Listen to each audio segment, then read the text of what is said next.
Six is in session. All right, we'll go back on the record in People versus Limon. She's present in court with her attorney, Mr. Terry, and the people are represented.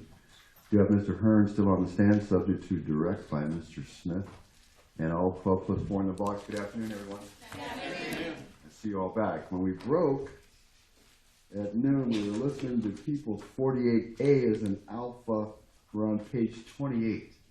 Mr. Smith, if you would like to continue.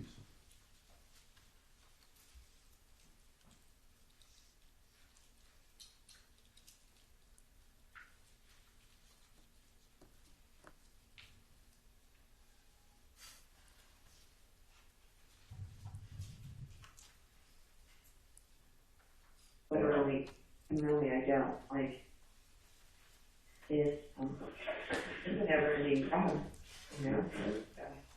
What are you doing? Just moving some boxes around in my room.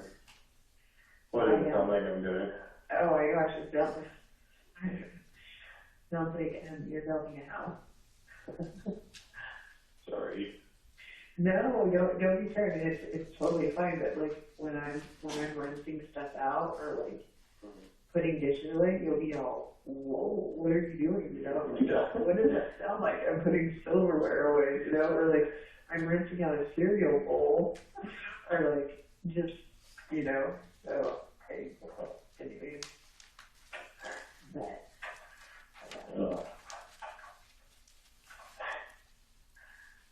Oh boy.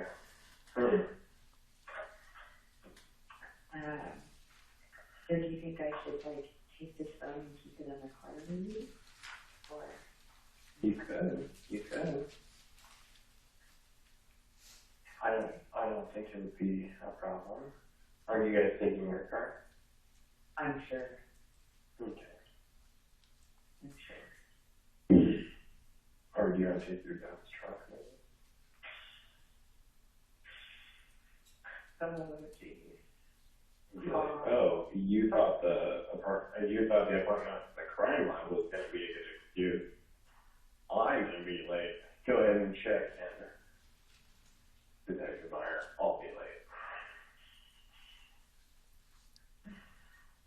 So I'm going through my room right now and got 2 boxes of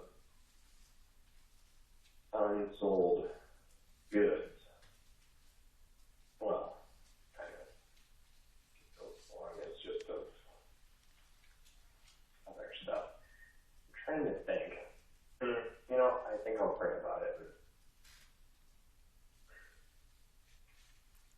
One of them is,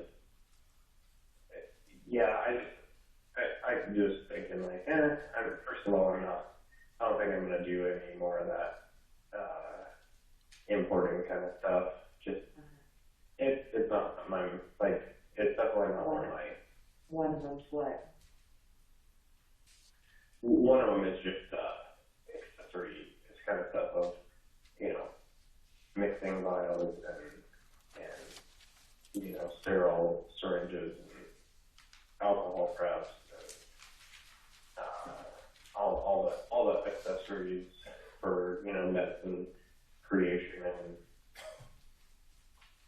you know, storage and all that kind of stuff. Anyway, I was just looking at it in passing, and I think I'm gonna take it out to the garage. I don't want it in my room right now, and then not for any like big reason. I don't really want this stuff in my life right now, and anything that kind of distracts from. Yeah, I think that's a good idea. I think that's a good idea. I don't need distractions. I need God. Yeah. Hey. Gosh. Hey, I don't even want to feel like, we're doing so good. That's so good. You know, because that's how I feel like, I know. That's awesome. Like, me too. Good. And that is such a, oh my God, that makes God happy, you know? Because, you know, because before we've been like, well, you know what? And when we know better too, it's like, no, we don't need any distractions. Yeah. That's how I feel. For, anyway. No, I agree. That's where God, right where God wants us to be. That's awesome, John. That's awesome. Big for God. And you know what? Hey, if there's somebody that wants some whatever, like, whatever, is there expiration? Obviously, I'm sure there is. Yeah, it's still good for a couple of years. Oh, okay. Then, you know, our jam is like, hey, yeah, like, whatever, guys, you know. But nothing that you're into anymore. Yeah, I think that's a good assessment. Yeah. Good idea. Just kind of. I do too. I don't really need this being my focus, and you know, I was really considering doing another round of the, you know, bulking up kind of thing, and you know, it's not that I don't want to like totally write it off like it's wrong or anything. I don't think necessarily any of that is. So it's just tinkering with you know, the products that you put in your body, and you know, more food, more this, more protein, more that, more workout, more this, more that. But I can definitely tell you, not anytime soon. Right now I'm at such a early on phase in understanding how to focus on God 100% of the time. But I feel like if I set myself up a calendar and was maintaining this bulking up regimen, you just naturally, I start looking in the mirror a little more and like, you know, you want to get a little bigger here, and I got to work that muscle out a little more. And it's like, hey, quit stealing time from God, quit stealing attention from God. So I don't know. I don't think I'm going to do it. Just kind of. Yeah. It's nice to be strong. It's nice to be healthy. It's nice to be a strong man. Yeah. And I'm not saying no, don't work out. I'm not saying any of that. I think it's very important to take good care of the health of the bodies that God has given us, and don't destroy them either with fatness or with overworking. And take good care of them, but don't let it be like the body that's the focus. And I think I'm learning this a little more from you. You know, just a balanced approach. Just be healthy, you know, and for us, especially right now. Praise God, like, be grateful. Let's be grateful let's be grateful for the bodies that we have. You know, they are our gifts from God, you know. Let's take care of them, you know. Yeah. But let's love them for, you know, this is how God made us. And, you know, it's going to be constant work as long as God gives us the ability to do it, to find that out, you know, like I said, because, you know, I think it is really important on how we approach every single thing that we do as a Christian and how we represent it, you know. You know, it just really is. It's a real baby.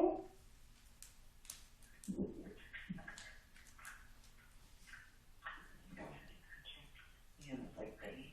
I'm gonna go give them both a little hug right now. Hold on. I'm gonna connect with her. Hold on.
Hey, will you turn that down, baby?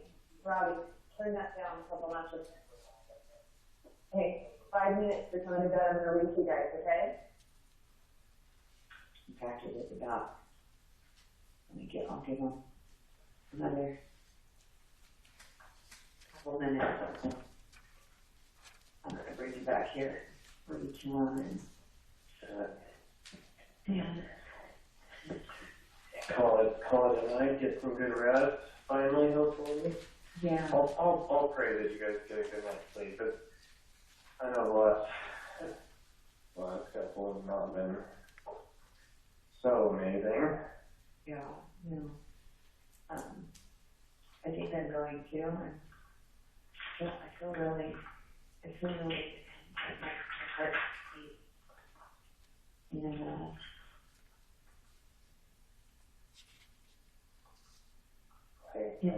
I'm grateful.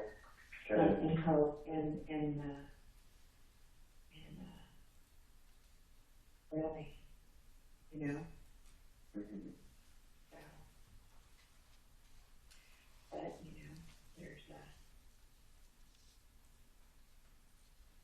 it is in God's hands, you know. And thank you for listening to me and you know, like I said, I fear God, you know, and I'm glorified and not shame him, or like even with Robert, you know, all of this, it's like I don't want to put him to shame, you know. Yeah. I want to put him to rest, you know, and find out, you know. I mean, I pray for the detectives, you know, and their job and what they do, and so, I mean, if he's going to have some information for me from the lab, I'm glad, you know. I'm glad that. I mean, we'll just see how it goes. I mean, I know if there's, like you said, you're just going to be praying, please just pray. Because I don't know, but I do have a peace in my heart, you know.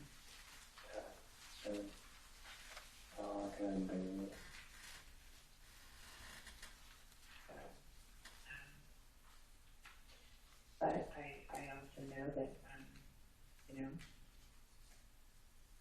anything at this point is, you know, God has a plan. So he knows the beginning and he knows the end. And so, You're right. And nothing. hey, there was a murder of a family of four. Was it four? And they caught the guy. I did see it like on the internet. And then my mom mentioned something to me. Do you know what story I'm talking about? This is recently or something? Or no? Yeah. No, you don't know it? No. I don't know it well enough to tell it because I'm going to like buried a family of four in like a shallow grave and I don't know. You know what? I don't like thinking about. I don't like that. No. And it's not that I'm naive or anything like that. No, I don't either. It's I don't like bad news. I'm not one that's into that. You know. Bad news is just proof of our need for a Savior. And I feel like you and I have that. We have an understanding of this purpose we've been given. You know, we really have. Yeah. We really do. Yes, for sure. For sure.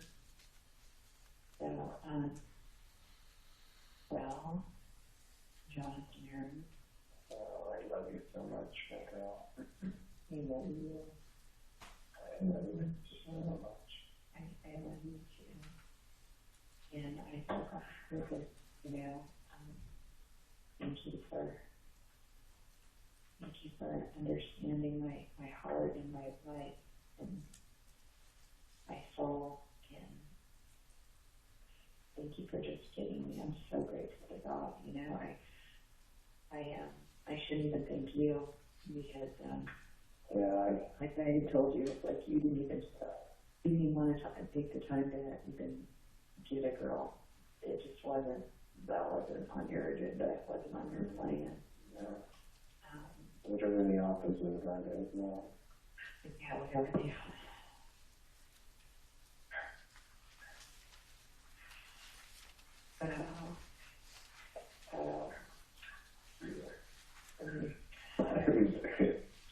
I'm serious. I know you are, Sabrina. I know you. And so, you know, I think something that God gave me, He did give me just like heart and the patience for you. Like, I know you, and I'm okay. I love you anyway. Like, I'm okay. You know, and not everything. I mean, things that are hurtful are things that need to be brought up, and these are all things that you have learned, like, because you didn't even mean to care about me either. I mean, but like, you didn't mean to care about me enough to really care about me. Like, you didn't need to go through this where it affected you. Like, you cared what I felt and thought, you know. But because it wasn't a control thing or wasn't a trying to change anything, it affected me. Saying that's where it started changing you, and like you cared about me, so it did matter, you know. And but you know, I think God gave me that ability to love you exactly for who you were, who you are. I absolutely believe it. I absolutely believe it. I do, and I feel it. I really, really,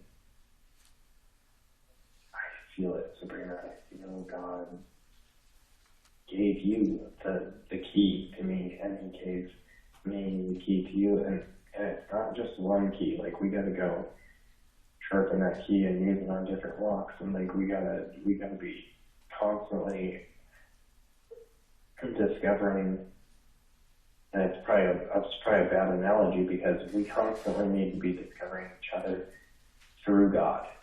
You know, or keep looking to Him for the next key,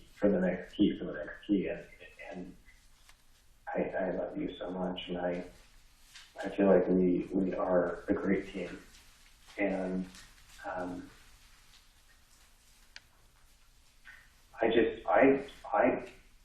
I am so proud of you, and I'm so thankful to God that I can be proud of you. You know, that He's given me someone that I can be proud of, that I can really say I'm inspired by, someone that I can say I trust, someone that I can say I love, because I wasn't looking, and yet He gave you to me and brought you into my life, and I just love you so much, Sabrina, and whatever happens tomorrow, however it goes, I love you. I love you. I love you. To the end of the world. To the end of the world, I love you. So, I love you back, and our story is quite the story, you know. It sure is. Most of it is going to just be, like we've talked about, our story that God and us know, you know, because we were kind of dirtbags about a lot, but you know what? God is a savior of not the clean and prissy type. He's a savior. He likes the dirtbag type because they come to him and they know what they've been through. Well, through all of this, I've never felt so broken in my life.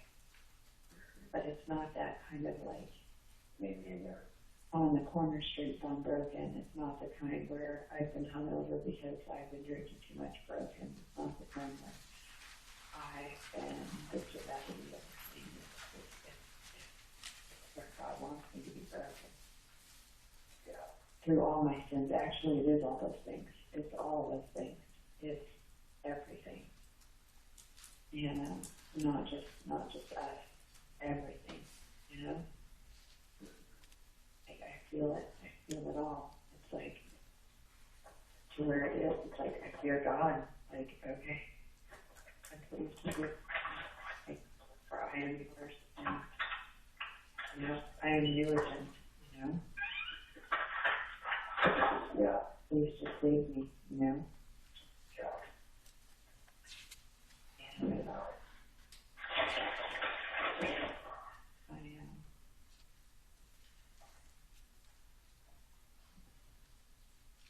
I really, and I mean, like, no, ever.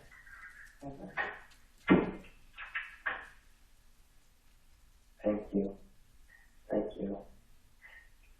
Can I get down on my knees with you and pray with you real quickly before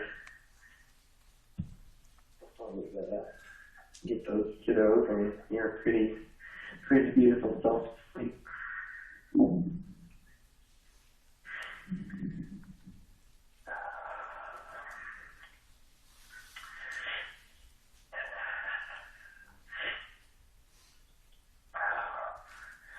Hi, God. We're on our knees for a reason, God. We have been dirtbags. We've been sinners.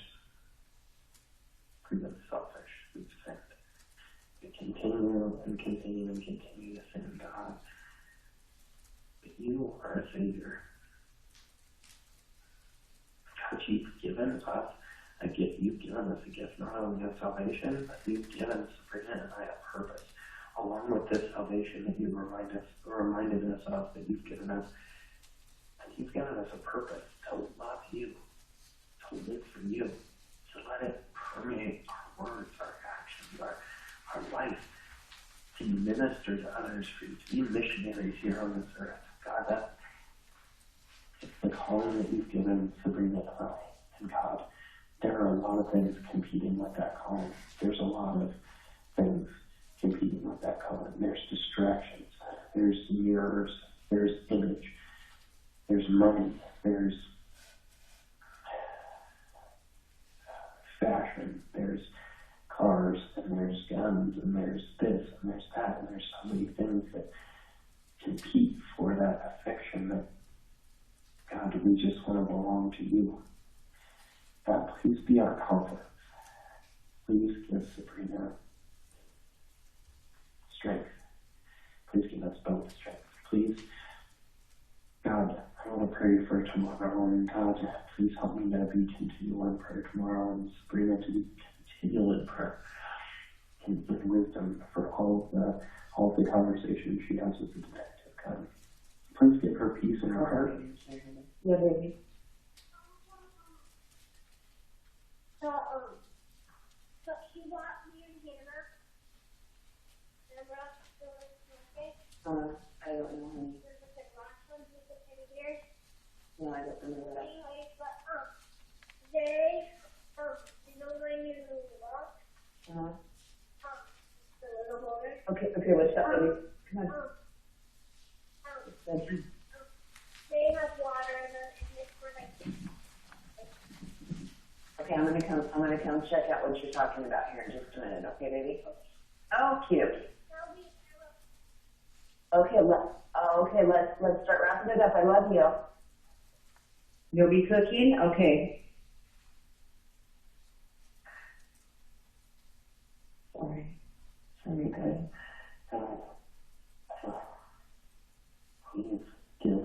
the strength. Please give her the right words. Please give her the right attitude. God, help her to be fixed on you, her attention to be on you.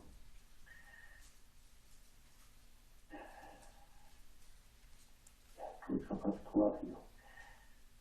Thank you for blessing us. Thank you for all of the blessings, God.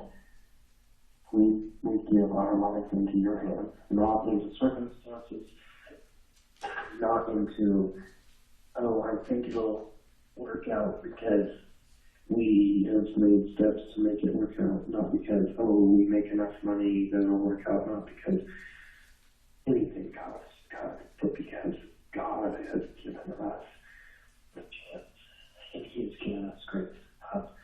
Thank you, and we praise you, and we ask your forgiveness, and we ask for your strength, and we want to tell you right now, and before you, both of us, opposite parts of the desert here, that we love you, God, and we want to live for you in this purpose that you have given us.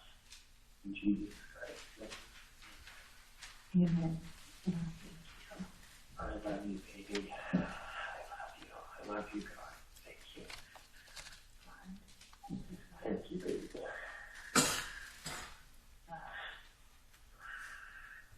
Thank you. Thank you, love. I love you. I hope you have a good night. I love you too, and I'm going to call you in the morning. Okay. Is that okay? I would love to hear your voice. Okay. I'll you when you get up, and I'll be in a hurry to get ready. Okay. What time are you guys taking off? Good afternoon. Nothing. Okay. Alrighty, baby. I love you, my love. I love you too. So much. Good night, Thank you for talking to me. Good night, baby. Good night, baby. Sweet dreams for you. Live for God. Love my purpose. Love God. I love you, baby. I love you. Good night. Good night, baby. Go get, go, go. Go, go, go. Go.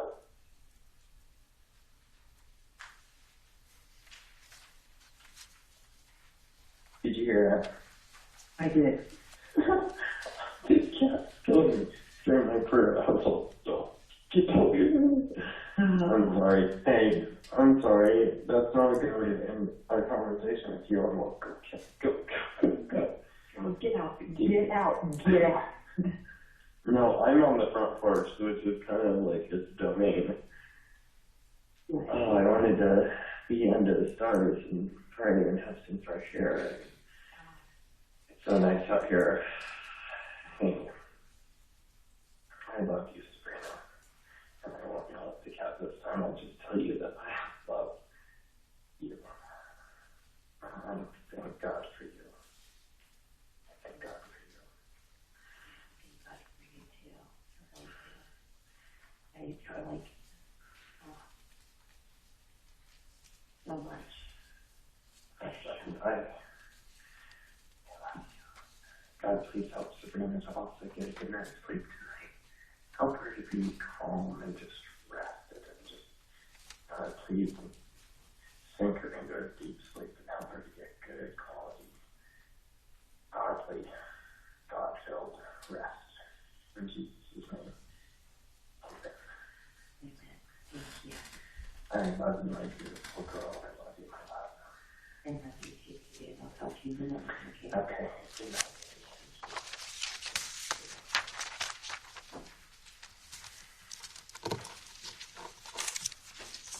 All right, the record reflects People's 48A was played for the jury. Mr. Smith, please.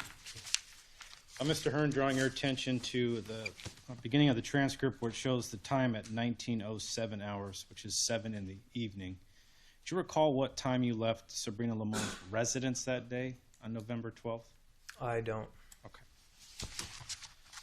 Drawing your attention now to page 20, lines 10 through 11.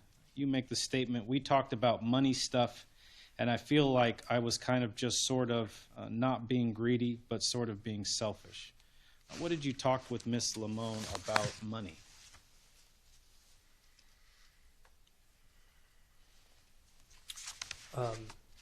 According to this conversation, in the context, I was discussing some plans for the house that I had a number of investments that I was doing at that time and looking to build a house. And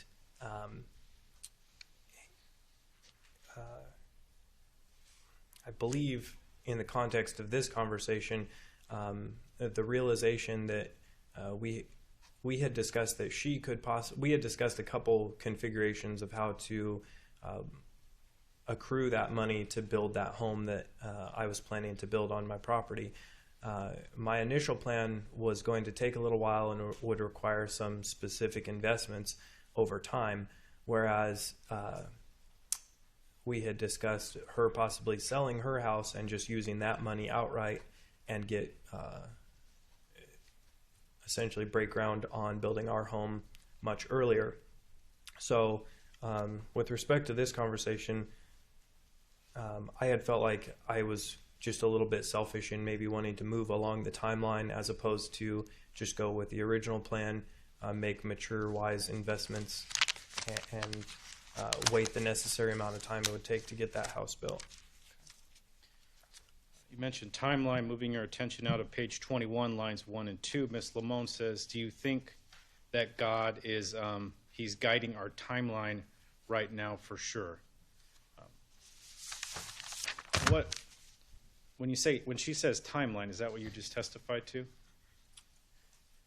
That would be the timeline that I just mentioned, was with regard to the house. We also spoke of other timelines as well for our relationship. Okay. Now, these timelines that have been set forth, were those conversations that you and Ms. Limon had prior to Robert's death?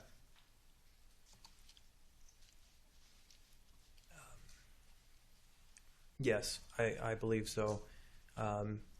They were embellished on and gained a little more complexity after his death. But we did discuss it prior to his death.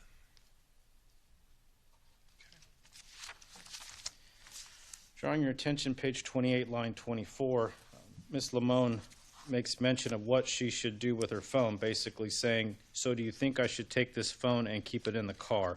Which phone is being spoken about?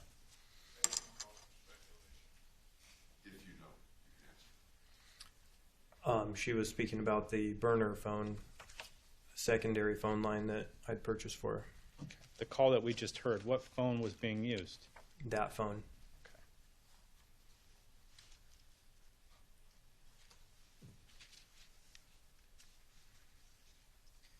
During the course following Robert's death, were you concerned that that phone, the burner phone as you just called it, might be found?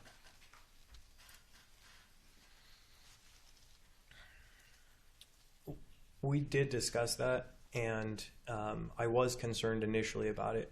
However, it did fit within the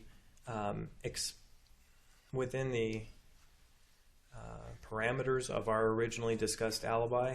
So if it had been found, that original alibi that we had, where we would say we were trying to hide nothing more than just an affair, it could still work for that because obviously she was the only one with the burner phone. I was still using my normal phone line. So it could conceivably be explained away within the parameters of our original alibi, and we did discuss that as well. Did you ask her to take precautions with the phone, though? Yes. Your Honor, if I may approach, have an item marked.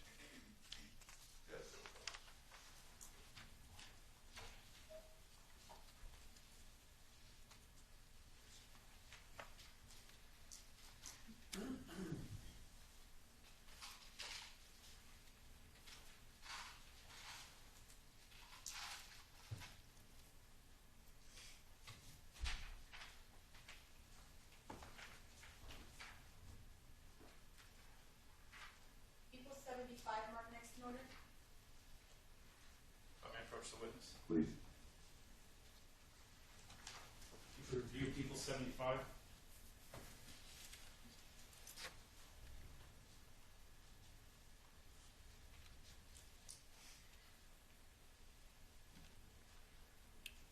Yes, sir. You recognize the message of People 75? Yes, Who wrote the message? I did. Okay. Who did you write the message to? Sabrina. Did you send that message to Sabrina? As far as I know, yes. Okay. And what is the text of that message? It says, "Hey baby, semicolon. You have a password locking this phone, right? Question mark. Just in case, looks like I was trying to say one, but spelled it on, of the kids or family member found it? Question mark. Which phone did you send that text message to, if you recall? I believe this would be to her burner phone.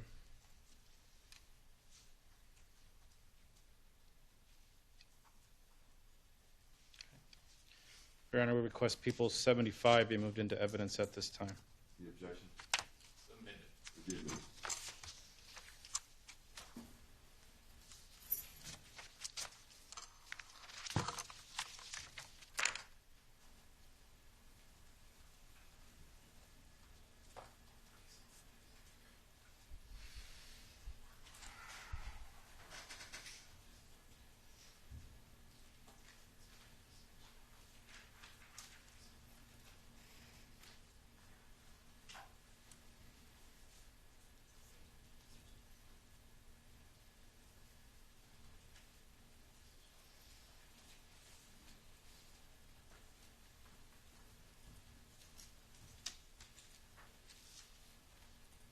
Show you some photos from what's been marked, moved into evidence, People's 13. There was mention in the audio of just listened to about bulking up. What were you talking about? Performance enhancing drugs for athletics. Now, these performance enhancing drugs, where did you get them from? Overseas, online.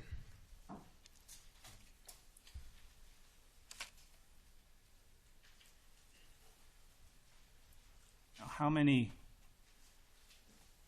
times had you used these performance enhancing drugs? I guess rounds of steroids. For very different purposes, two different sets, two different rounds, I guess you could say. One for bulking up, one more for distance cardio athletic training.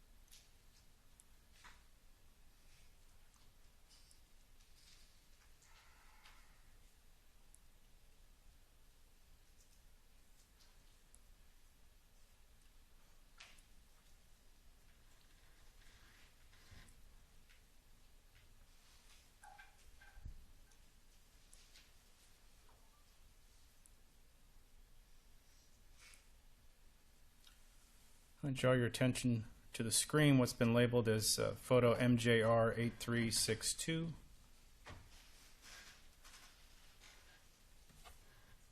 You see that from where you're at? Yes. Now, this photograph, what's in the box? I don't recall all of the chemicals at this time, but there were some vials, syringes, preps, the necessary complement of apparatus that go along with performance enhancing drugs. Okay. As well as some medication. Okay. Did you ever sell that stuff, or was it just for you? I did sell to some others. When you said you had some side business interest, does it include selling the stuff? In that I made some money from it, I guess you could include that, but it was only to very few clients, so accounted for a very small percentage of anything I made. Now, you said one phase was for bulking up, one was more for cardio. Yes, sir. Why did you want to bulk up? Around the time that I did it, which was late 2013, I think I testified previously to it being kind of a time in Sabrina and my relationship where we were a little bit conflicted and questioning some of the aspects of our relationship, and then sort of came back together in a real passionate way. And around that time was when I began to align a number of my priorities based on her acceptance. Also, as we heard in the audio, just based on outward image and so, I mean, I guess the short answer is for vanity's sake, but also influenced by the status of my relationship with Sabrina around that time. Well, how did your relationship with Sabrina make you want to take steroids?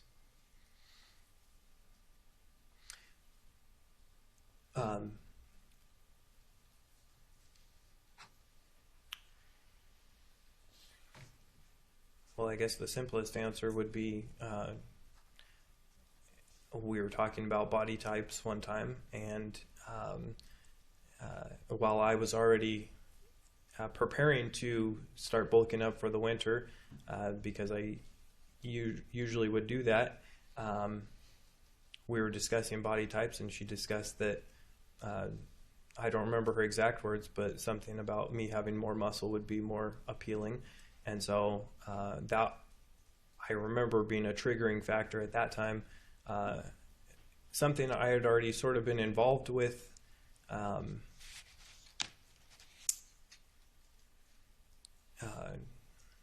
Giving advice to people, and as far as performance enhancing drugs go, just because of my medical knowledge. Now it was something that I used as a supplement for myself.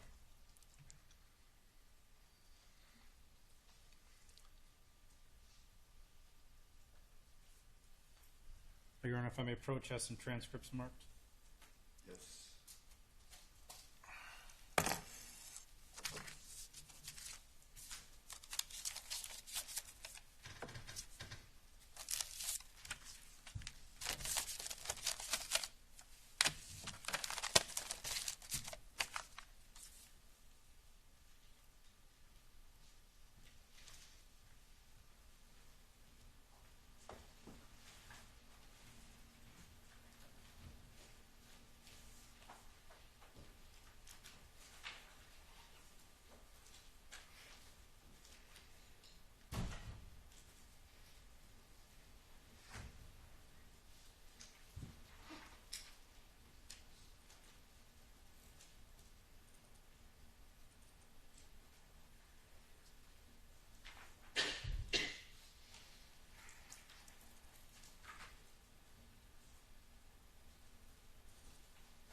Your Honor, I would request People's 49 be moved into evidence at this time. That is wiretaps from November 13, 2014, previously testified to by Detectives Meyer, Kimmel, and Grantham.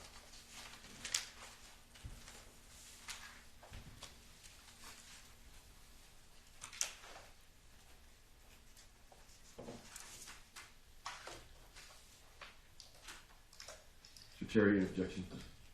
Submitted. Be admitted, Mr. Smith. Would request to play 49A at this time, Your Honor. Any objection, Mr. Submitted. You'll be admitted, counsel. Commissioner, please. Where A is an alpha will be handed out to the jury in transcript form. I'm confident by now you know how to handle a transcript.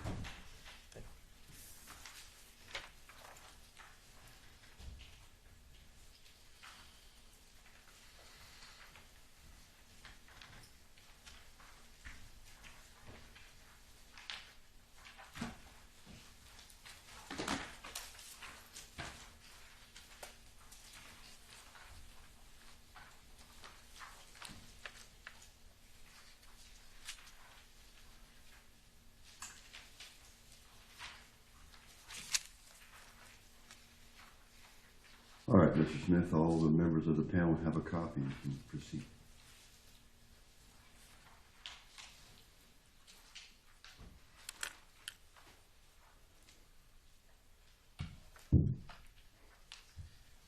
Now playing November 13, 2014 at 07:33 hours. Is unlimited.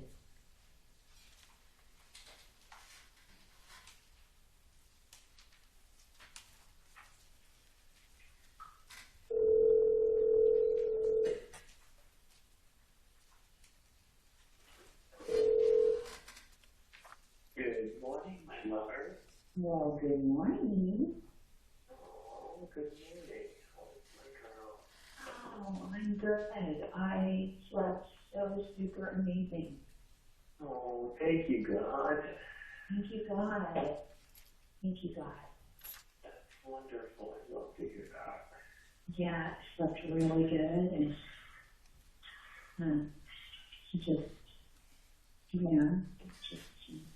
up and just took a shower, and then I was reading the Bible, and I couldn't stop. There's a lot of good stuff in there. You look at her? Yeah, God is so good. yeah, God is so good. So, anyway, I'm just gonna make the kids' lunches really quick, and they're still sleeping, so figured I'll let them rest, and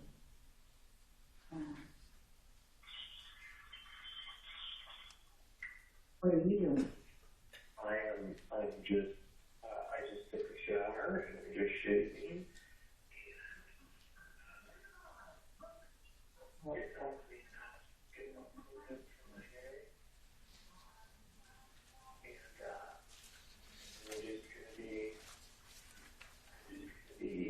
Hearing stuff here today, being your prayer warrior today, back here, and Thank you so much. I love that. Thank you, and appreciate it. I want to be for you. It seems like I'll be there for you. Well, you have been. And thank you for that. Thank you. I thank God for a day that I can get a day off and I can just kind of focus on Him and pray and,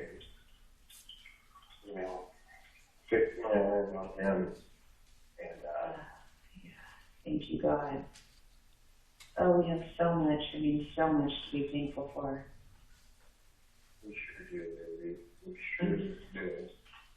This has taught you so much too. And here's from the guy who never takes off, Right. who banked all of his days. Well, I had no reason to take them off. Now I do. I have the biggest reason in the world, which is a purpose that I've been given, and I want to find it. Let's pray on seek God's face and find purpose. There's a couple things I want to kind of just focus on in the Bible today. Good. Pray and seek God's face,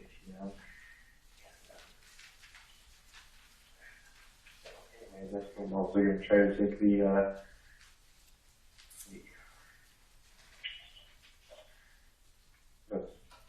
some Christmas shopping. Jim, I didn't get to make anything yesterday, and so I'm just gonna do that today. So Oh, okay, good.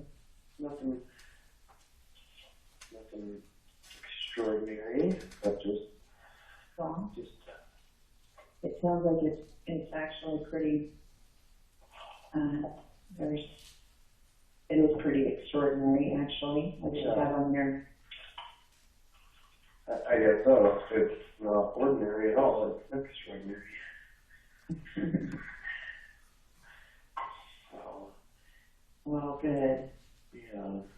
How are you? How are you feeling? I feel good. I Yeah. feel, I really have a peace throughout me, you know? I really do. Good. That is good. That is really good. Not because of any circumstance, but just because God is leading and guiding and directing your way. Yeah, he is. He really, truly is, and I feel that. So I'm gonna be obedient to him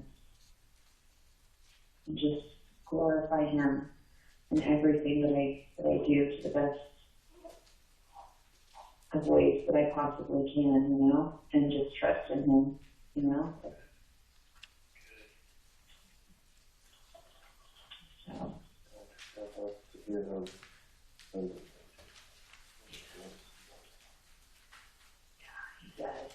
He does. So yeah, I'm just here, you know, I just want to, I feel good and I'm rested, like I said. And I'm just here packing the kids' lunch, getting that done, and once they get up, they'll get ready. Yeah. That's good.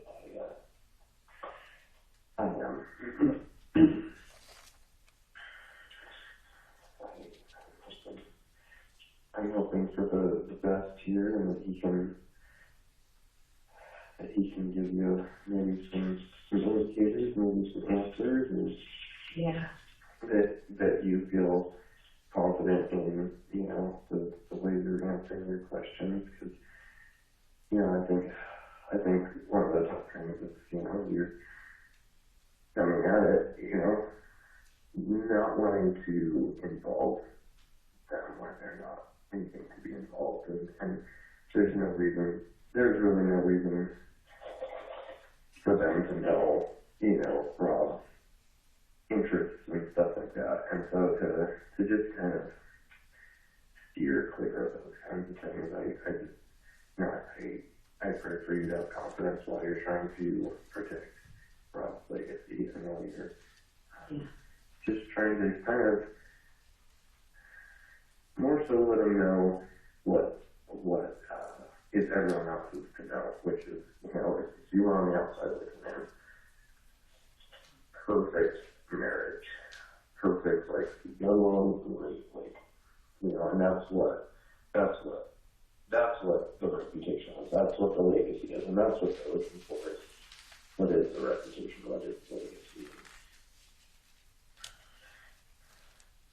You know, you can give them that perspective that, say, Dex and Nancy would have. Yeah, I know. All I can do is just, you know, I mean, it was a little uncomfortable when I, you know, some of the questions they asked me before, and it's really not, I guess it is just like standard, you know? Yeah, it definitely is. And so I'm just gonna answer them as they ask them in a standard form, you know? Mm-hmm. Yeah. That's really, you know, just continue to pray and continue to Pray and be holy and be, you know, and glorify God just in everything that I do, you know? Like, that's what my purpose is, and that's what, you know, and hold on, I do hear Mom. Yeah, baby.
Robbie? Yeah, Hey, buddy. Good morning. How are you? good. Awesome. I wasn't expecting to get to talk to you. That's awesome. Did you just wake up? No. No?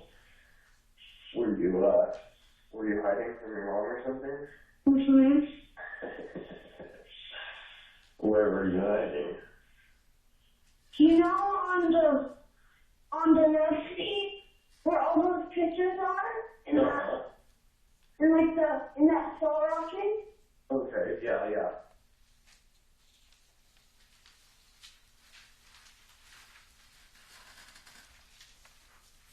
All right, record reflects People's 49A was played for the jury, Mr. Smith? I could approach. Yes.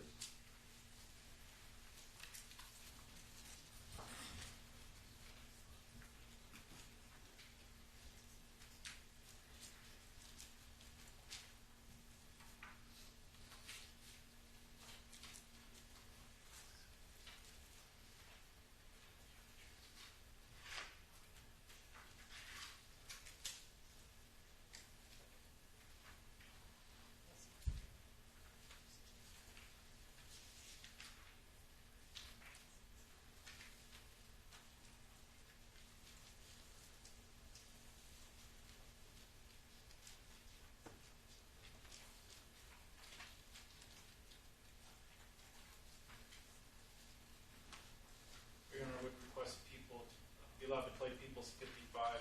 It's been previously testified to by Detective Myers, an interview he had with Sabrina Limon November 13, 2014.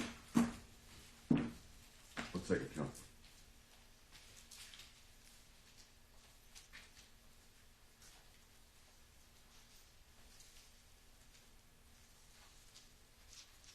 $55 is an audio and a video, Counsel? Yes, Your Honor. Any objection, Mr.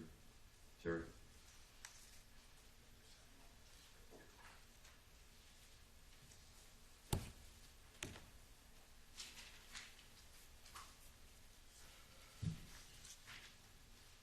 Submitted.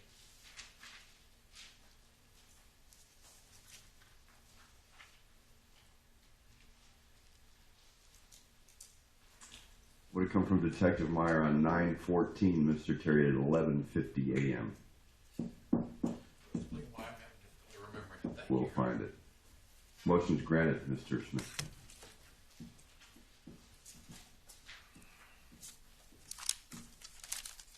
Deputy Barron's going to hand transcript.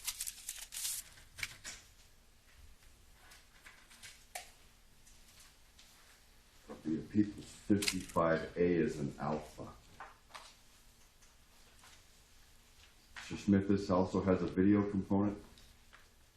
Yes.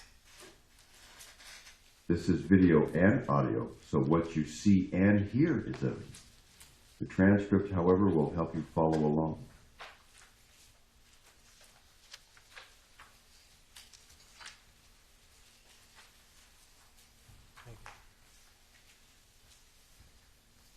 All right, it does appear that all members of the panel have a copy.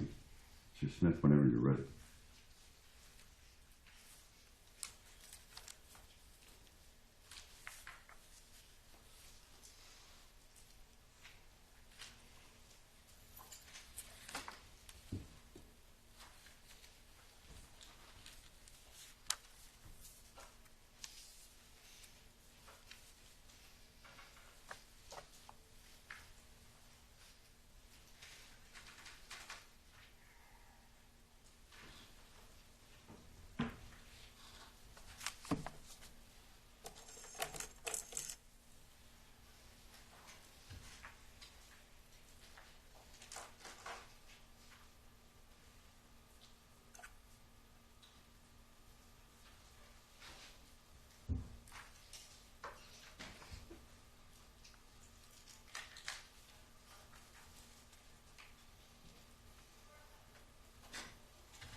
here in case we come up with something else. Sorry, I just want to introduce myself. I'm Randall, supervisor. I just want to tell you he's been working really hard on this case. Okay? I was just looking at some stats a minute ago. We've followed up close to 100 leads on this case so far. Partially, I don't know how familiar you are with Tehachapi. There's a lot of good people that live there, but there's a lot of like tweakers there too. So we deal with a lot of rumor, and we have to dispel a lot of those rumors. And so far, we've proven all those rumors wrong. There was a point in this case where we actually search warrants, seized guns, and it turned out to be wrong direction. I just want to come here and tell you we all care about this case. It's important to us, and Randall's been working diligently on it. This newest thing with the DNA, I'm sure he'll explain it to you here in a little bit, is probably the best thing that we've seen so far. I'm pretty confident that this is going to get us somewhere. Okay. Anyway, I just wanted to. We all feel like we kind of knew Rob just through this investigation, so I just wanted to come in and say hi. Okay. It's so nice to meet you. Okay. I can't even tell you how grateful my heart is to you guys. All right. Well, I'll leave you guys alone. And Thank you. shouldn't be here too long. Okay. Okay. Couple things I need to tell you real quick is, first is, this is going to be our final interview. In case we get something in the case of break. And if we do, then what we'll do is call you back, or I can meet you out there, what the circumstances are. I'll be recording the interview, okay? So I don't have to take a bunch of notes and stuff like that. And then, if for some reason, at some point in time, you try to talk to me and you don't want to talk anymore, you're welcome to leave, and I can show you the way back out to the front. Okay? That's one thing you have to tell every single person who's in the room for recording it, and then you're free to leave whenever you want to. Okay? So, first I wanted to talk to you about my meeting with the crime lab this morning. I met with them this morning, and you're probably going to be excited like I am about this DNA stuff. Okay. What I'm going to do is I'm going to kind of draw you like a little diagram, which is what I did this morning when I was taking my notes. And so basically, there's a new company that develops some software, and it's called Cybergenetics. And what they do is they basically do analysis on DNA. The software is called True Allele, and what it'll do, I'll write it down for you too. What it will do is it takes that DNA,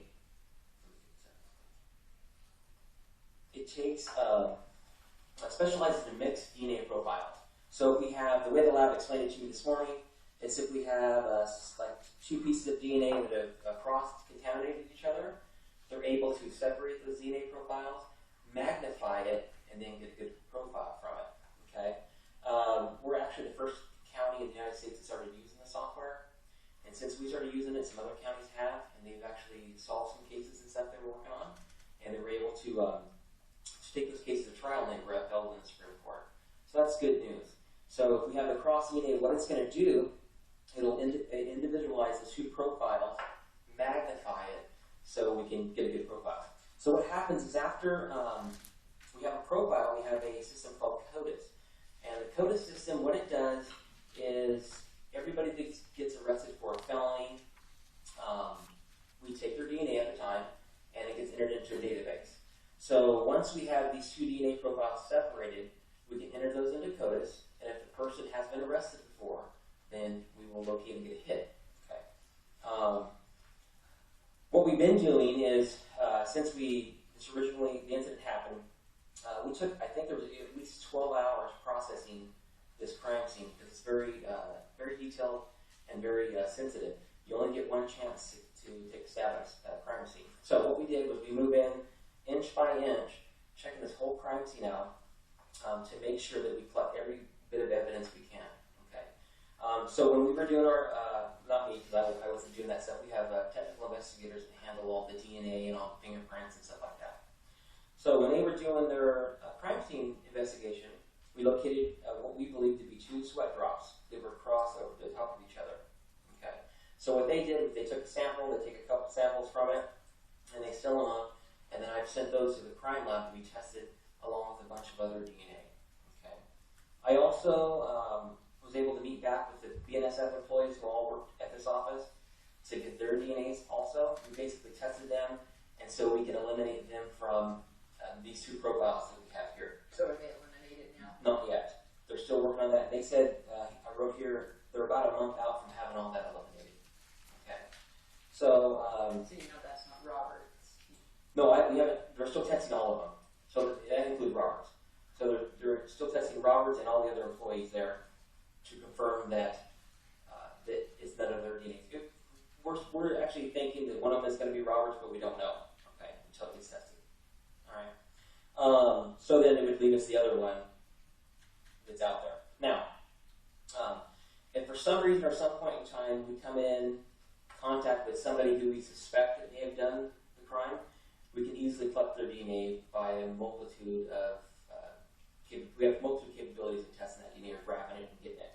And so if we don't get a hit in CODIS off this DNA, what we'll do is if we get somebody that we are suspecting, we'll test their DNA and put it up against this profile, and hopefully we'll find a hit. Okay, and hopefully it'll be the same DNA. They also told me that if you have weak DNA, so such as it wasn't a good part of DNA, and DNA basically goes in lines, and I'm not a scientist, but they kind of explain to me how it works. So your DNA is going to be in different types of lines and patterns, and if it's a weak DNA sample, this system is able to magnify it, and it will actually extend it out to where it comes over all the way to completing the DNA. Okay. What are the notes that I make here? Wow, it's pretty high tech It is huge. And this company, I'll write the company name down for you too. It's called Cybergenetic.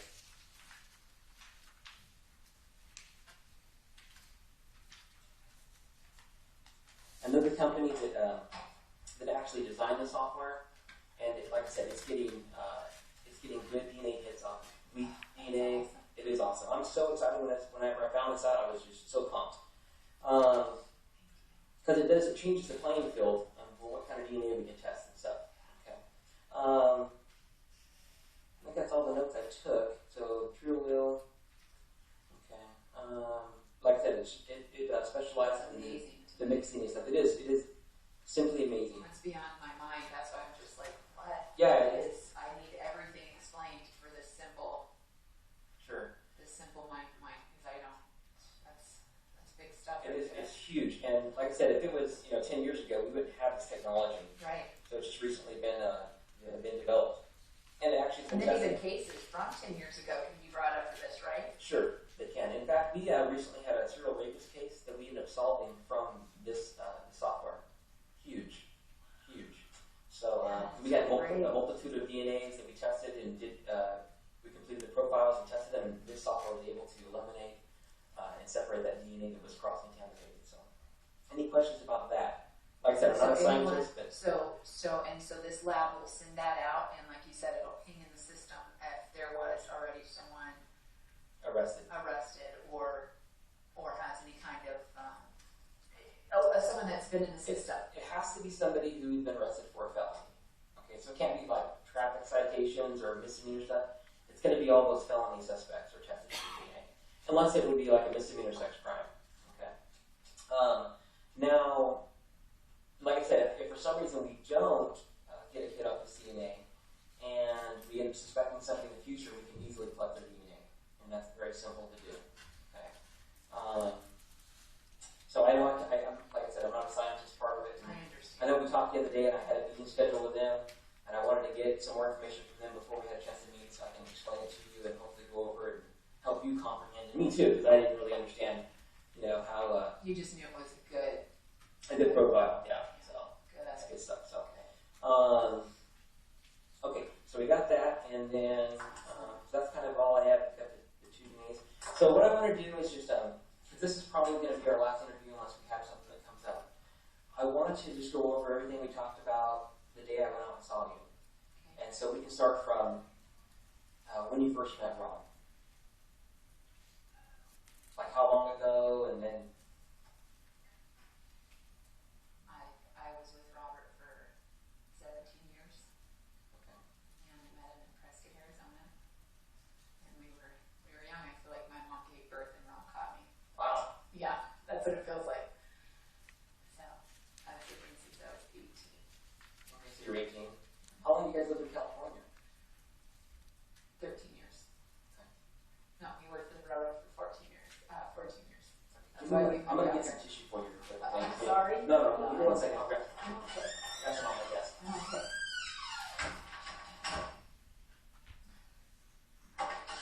It's right there. Sorry about it. Make it a little. I'm sorry. And make it a little emotional for you, but you know, it's one of the things we have to discuss and stuff. So, you guys met in Prescott? Okay, you were in high school, or you were in high school? I was just out of high school. Okay. I was working in a daycare. I met him at a barbecue. Wow. All right. And so then you guys moved to California. How long The did railroad. you guys live there together and get married there? Or oh, awesome. Yeah. And all my family's from here. Okay. And my parents retired and moved over to Arizona, and Rob was an Arizona boy. Oh. So Okay. I met him over there, and then I was a California girl, and I bring him out here and then cry all the way back home to Prescott. And the place where we lived is a beautiful, beautiful town, clean and just so nice. But it's like a retirement town, so there wasn't any like union jobs or anything like that. And Rob worked construction, so he got on the railroad. My brother-in-law got him on. And that's where we bought our first home in Silver Lakes, the one that he came to. Oh, okay. Awesome. How long have you guys lived there? For 13 years, yeah. That was Wow. our first home, and Okay. Was it brand new when you was there, or was it No. there? it's an old house. Okay. Yeah, it didn't appear to be old when I went and looked at it. No, Very we well put done. a lot of love in that place. A lot of blood and sweat, huh? Yep. Okay. Yep. Now, so you guys moved here, and your kids, you have a couple kids? Okay. And their names are? Robbie and Leanna. Okay. Leanna. Robbie's 11 and Leanna's 8. Okay. So 8 and 11. Okay. And how long were you married to Rob? 14 years. It would have been 14 years on the 19th Okay. Awesome. 19th of? August. Oh, wow. Okay. All right. And so you worked for the railroad company? What did you do there? He was a car inspector. And what So he did- worked on he did welding, and he kind of, Rob liked to be all over the place. So he learned different departments. And that's how he ended up in Tehachapi as a responder. That's not what he was hired on for. So he was hired as a carman. And they go up there and the responders work on the cars as well. So if there was a train in trouble and it's broken down, at the shop where he worked, they had all the equipment on the truck and things like that. So sometimes it would just be a simple thing of, giving the conductor a ride from one end of the train to the other, or, he'd have to get his welding mask on and do pinion gears or whatever. He would tell me all about Right. it. So, That's cool. he was a welder. So originally started as a welder, and then kind of worked up to being a responder? Yeah, there was, he'd make better money going up to Tehachapi, and they'd pay him to go up there, his gas, and they'd pay him supervisor pay. And they wanted him even full-time up there. He was a good responder. Yeah. But I'd go up there to the shop with him and stuff. The kids and I had been up there many a times, but I was like, I wasn't so on Tehachapi at all. I didn't like it. No. Really. I mean, it was a nice little town, but It's nice, the weather's nice up there. It's better than Bakersfield, I would say. yeah. And how often did you work, or what was his schedule at Barstow? His schedule, Barstow, he had Fridays off. Okay. So, and he was on first shift, which was 7 to 3. And so That's he good just, yeah. And then how did it come that you started working at Tehachapi, and how often did you work there? Gosh, you know what, Detective? You can call me Randall, you don't have to call me Detective. Okay, thank you. Been up there 5 years, maybe, at Tehachapi.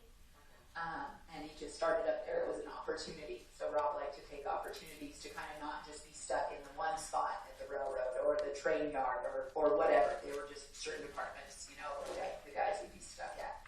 And Rob kind of learned the high tower, the computers up in the high tower at Barstow, just to where if a guy was on vacation or on overtime, they'd call Rob because he knew it. They'd call the guys that were trained for it. Sure. So he was just an opening for a responder. They needed 2 guys to like fill in if guys went on vacation or if they were sick or things like that. So he was a fill-in guy. And then it would go in different pay brackets, like supervisor pay, if like he was to take Tehachapi full, because that schedule is totally different. They're 12-hour shifts. There's, I think they work like 4 on, 4 off, 4 days, 4 nights. The guys that are up there all the time. Sure. So Rob would just work some nights, some days. He did work up there a lot. Okay. And about how often, like how many times a month would you say? Oh gosh, some months he'd be like jackpot because it was, but yeah, he made money going up there. So some months maybe he'd be up there more in Tehachapi than at the Barstow yard. Wow. Yeah, yeah. So he would have been quite frequently then. Mm-hmm. But then some months he'd be like, I only have 2 Tehachapi days, you know. He's one more, right? Okay, it's a good money. So he wouldn't say no to those days. Okay. Never. Did he have a lot of friends with the railroad? Lots of them? And I did get a chance to talk to all the ones that he worked with in Tehachapi, and they all said like awesome things about him. Like he was just an awesome dude. And they enjoyed being around him and all that stuff. So, Awesome dude. Okay. That's what I heard. We kind of feel like that. You know, I feel like that I've been living this whole thing. You know what I mean? Just trying to find out, you know, what happened and stuff. So maybe 5, 6 shifts a month. You go there and work at least. You could say. Okay. And how did you go about? Did they have like a schedule? Did you write his name on the schedule? I'll be there that day, or did they just call you? They would just call, and there was a board, like a dray race board, Oh, okay. in the office. In the office in Tehachapi, the office in Barstow. In the office in Tehachapi. So they would work it out because it was like the Northern California division. Oh wow. Yeah, it was the Tehachapi Bakersfield run. So that was totally different than Southern Cal, like down where he was a different division. So it was kind of like amongst those guys there, and he would have to him working the Tehachapi. I mean, they're obviously the railroads all tied in, so they knew that Rob was up there. Sure. The guys Cool. down there, yeah. I mean, get extra money for Christmas and stuff or whatever. If you wanted to buy something, you could work a little overtime and give that money. That's what he was so. That's what he did it for. Okay. Let's talk about the how did you information about the shift you went to work when the incident occurred? He got a call from John Justice, Okay. and I was right there when he got the call. He was sitting at the dining room table. Do you remember what conversation you held? He said, "Yeah, buddy, I'll take it. I'll work it." And John had been working a lot, Oh, and sometimes the nights beat him up. They're tired. They keep getting calls, and it's not. They're allowed to rest, but you know sometimes they get pretty beat up. It's not just that regular 8-hour shift that those guys are used to. So John was supposed to work. He was supposed to cover that day. Oh, and so And that's so Rob. he called Rob Oh, to do it. So he's the other responder and that goes. from He's from Barstow. Oh, okay, cool. They don't let us rest here at our job. We have to work. There's no couches or anything to relax on. So. Well, Rob would say, "Man, this is such a good gig. I hope nobody, you know, because there's even guys in Needles. They do the responding over there. And he'd say, "Man, they mess it up. You know, all it takes is for, you know, this is a good gig because they have cable." Wow. He'd watch TV. He'd go to all the shops. I think everybody knew him at Tehachapi. He'd go to the local shops, and he liked. I know that day he got a sandwich from the little. He got a tuna melt. Okay. I think it was, yeah, because I talked to him after lunch that day. So he got called on Saturday by John Jensen? Or was it Friday? Do you remember? You know what? Because is Rob off Sundays normally? Or Rob's off Thursday. He was off on Thursday, Fridays. Okay. So I'm not sure when John called him. Okay. Maybe that Saturday. Okay. Was it morning or afternoon? It was. I know Rob was sitting at the table. I want to say like around lunchtime, or maybe like around. Maybe he got off work that day. It was Saturday, and he was home.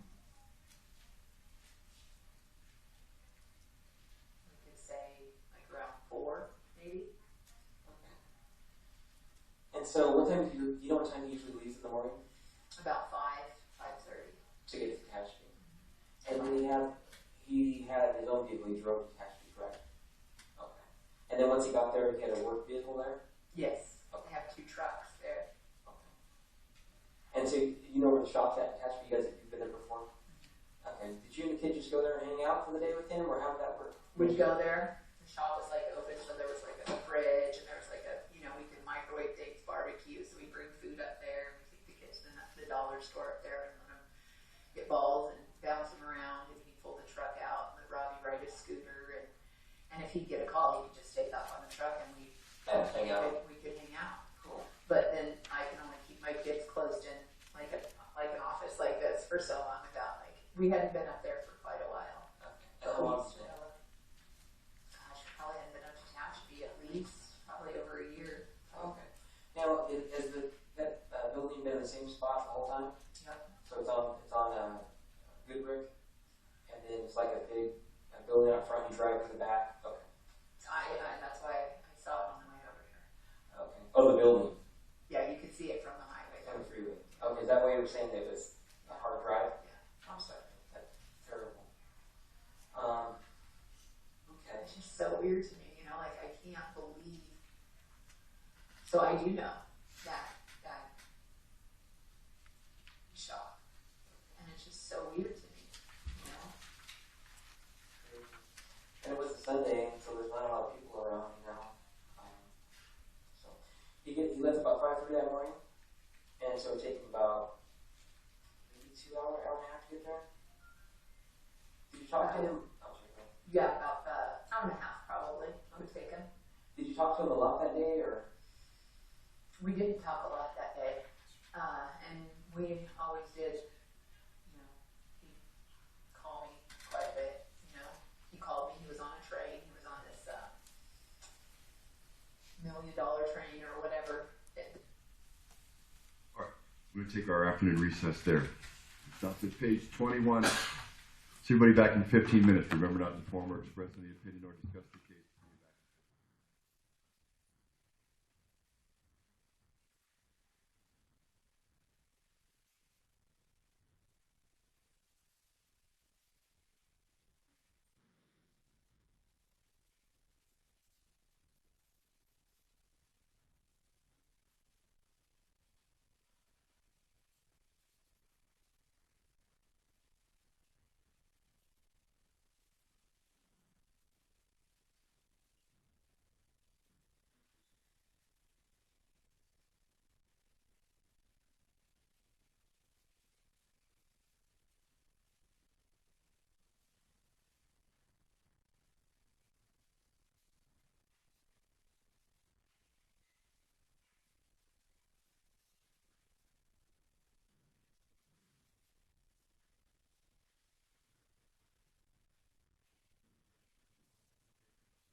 All right, we go back on the record of People versus Limon. She's present in court with her attorney, Mr. Terry, and the people are represented. We do have Mr. Hearn still on the stand, subject to direct by Mr. Smith. All 12 plus 4 in the box. Good afternoon, everyone. Good afternoon. When we broke, we were listening to People's 55A as an alpha on page 21. Mr. Smith, if you'd be kind enough to start it back up on or about where we left off. They call it something, and I don't. Oh, the money train or something? No, it wasn't a money train, but it's like UPS or FedEx, like that. Oh. They call it something. Huh. I remembered what they call it. I can't think of it now. Let's call it like the fast shooter or something like you know, like he made a kind of joke. He was sitting on it because it was broken, whatever, and he had to wait for something, somebody else to show up, something. And so I talked to him then, and I said, okay. What time that was? I went to church that morning, and I didn't talk to him a whole lot because the kids were starting school that next morning. Yeah. And I had Leanna's little friend over, and Robbie was at his buddies, and I just kind of wanted to get the kids. I was ready to get them in the group. Right. Time for school. Let's get going. Time for school. Let's do this. Right. And so I want to say the last time I talked to him was like at 2. Okay. So did you talk to him before you went to church? Or, Yeah, I always talk to him. I always talk to him to make sure he got there. Oh. Always. And so would he call you or did you call him? Both. It would be usually. Just checking out, make sure you made it safe and everything. Okay, good. So after church, you talked to him after church? Mm-hmm. You don't remember what time that was? It was about 1:30, maybe. Okay. And 2. I'm sorry? Maybe 1:30 or 2, like right between 1 and 2. And what did you guys talk about? Just, I asked him how his day was, and I told him I wanted Robbie home. Because he was gone. Robbie was gone, and I just said the girls are, you know, and they're just, you know, I wanted the kids. I know we talked about school. Okay. And he said he was on that train, and then he said he was tired. He said he was going to take a nap. Okay. And would he usually nap in the truck or out of the shop? Both. Okay. Okay. Not like all the time. He wasn't that kind of a worker, but he was tired. So like if it would have been a night shift, maybe he would sleep in the truck. But in the daytime, he wouldn't sleep in the truck. So it would have been at the shop. He would have gone back to sleep at the shop. Okay. And then I think I remember that they had a couch in there or something, a sofa. Yes. Maybe just crash out on the sofa or whatever. This is a nice boss. We don't need that. Sorry. So you talked to him and said he was Bringing tired. a pillow and Yeah. yes. So you talked to him and he was gonna. And I know you mentioned something about lunch or something, or what did he have for lunch? You know, you said. He said he had a tuna melt sandwich from a shop in Tehachapi, the apple shed. Oh, okay, yeah. I haven't eaten there, but I've been up to Tehachapi a million times since He August. loved it. I haven't had a chance to eat there yet. I've been when I've been up there. So, do you remember what time you had lunch? I really have to think about that one, just because it's been a little bit. I think he said he'd already gotten lunch and had to eat it in the truck Oh, okay. Because he was on the train. because he got a call. Okay. And did you talk to him after he cleared the train problem?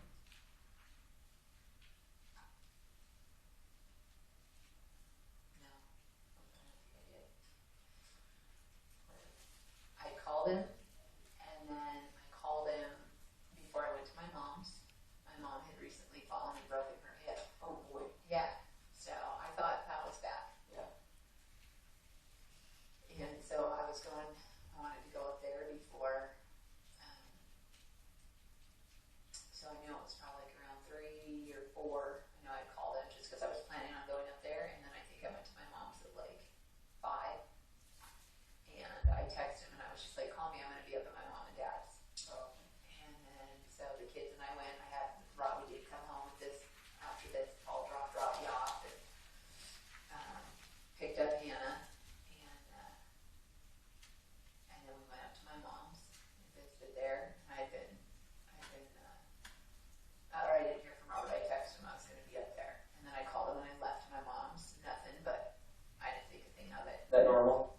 Could be, yeah. I mean, there'd be times where I'd call him and like, you know, It's busy, can't talk. busy, can't talk. Okay. So you direct your mom? Does your mom live in the same neighborhood? Okay, so it's pretty close by. Okay. And you called and didn't get hold of them. Okay. And then what transpired after that? Then I went home, got the kids kind of together, made them dinner, just my normal stuff. I had been calling him, and then by the evening time, that, you know, I got the kids mellowed out and read to them, got them in their beds, and I had been calling and calling him and calling him, and you know, I thought maybe he was on a train, maybe what a day, because that's happened, and then I kept calling, and then I did call and call, but still, even until I knew something after like 8 o'clock. Something, Okay. yeah, Okay. after 8 o'clock, because that's about the time I get home, like by like 8:30. I knew by that time, I felt like, but not freaked out. It wasn't like freaked out at all, just like, what's the story gonna be, you know? Mhm. And then I got the kids down, read to them, and Leanna was worried. She's a little worrier, anyways. She wanted to know why I was getting ready this morning, Oh. and I said, I have to go in to town with the auntie. She wanted to know who was driving, Oh. so she's already like a worrier, and Oh. she was just like, which now I kind of look back and it's like that was weird because a lot of times Rob he's not home, you know, Sure. a lot. So I just said, no, Daddy's, you know what, he's working, and I read to him, I was like, you guys need to chill out, and, you know, Dad, as soon as he gets home, he's gonna be home here soon. Yeah. How many times do you think you called him from the time you talked to him about the train till the time, and then what happened? I mean, how many times do you think you had tried calling him? Probably 5, and then at the end, I probably called him like 5, 8. Okay. Is there ever time when you wouldn't show up on time? You'd be late a couple hours, 3 hours, 4 hours? Not 3 to 4 hours now. Oh, okay. But yes, late, an hour, maybe. And so you're thinking maybe you got caught on a train that kind of might have been a normal thing? Yes, Okay. absolutely. Sometimes even if he worked the Barstow Yard, there'd be times where if he'd go out on those kind of calls, Okay. And so then what happened? and then I was looking for him, and a white Jeep pulled up across the street of mine, and 2 guys got out, and it was Danny Rodriguez and Ray. And Danny Rodriguez is the superintendent of the railroad. And I know his face. You know Danny? And, He's the superintendent? yeah, And then what's the other guy's name? Ray Torres. And how well do you And know these 2 guys? I know him. Okay. And what does Ray do? He's a supervisor. Okay. And so they parked across the street in a white Jeep and walked over? So I walked outside. And he said, where's Robert?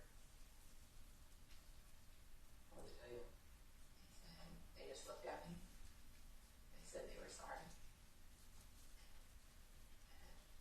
And Robert got hurt. And then I just said, is he okay? And they wouldn't tell me. They just said they're just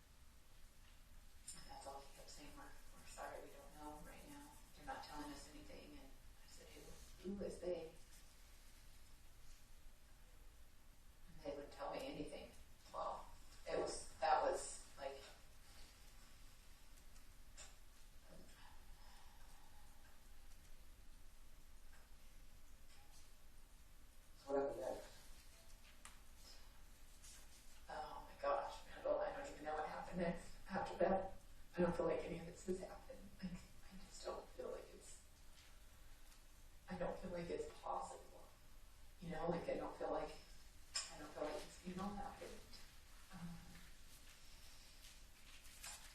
I don't know what happened next. Like everybody just, I said I'm gonna call my mom and dad. The kids came out. They were still like, Oh, okay. They came out from the house. they came out from their rooms. They started crying and screaming and freaking out. And so I called my mom and dad, my sister, my brother-in-law. They all lived in Silver Lakes.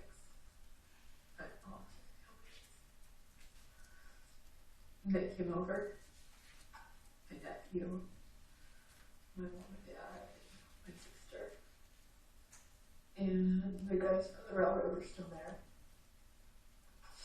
My brother-in-law used to work at the railroad, Oh, okay. so he knows those guys too. So he was like, what's up? And I wanted him to go to Tehachapi. It's like, Randy, go to Tehachapi, like, go see what, you know, like, can I go up there right now? And they just said no. Danny said, I'm going right now up to Tehachapi. Who did? Danny did. Okay.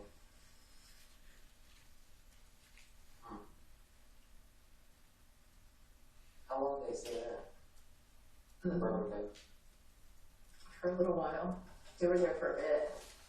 I would say maybe, maybe like 45 minutes, or I don't even know. After that, I don't know. My dad went out and talked to him, you know, and my brother-in-law, Joshy, and I think other people, you know, the railroad guy showed up. So it's like the railroad knew. It's like they knew what was going on, you know. Usually that's why. It makes it take the focus, of course. I don't like to be messy. I'm sorry. So did they tell you that you had been murdered? No. I have no idea what happened.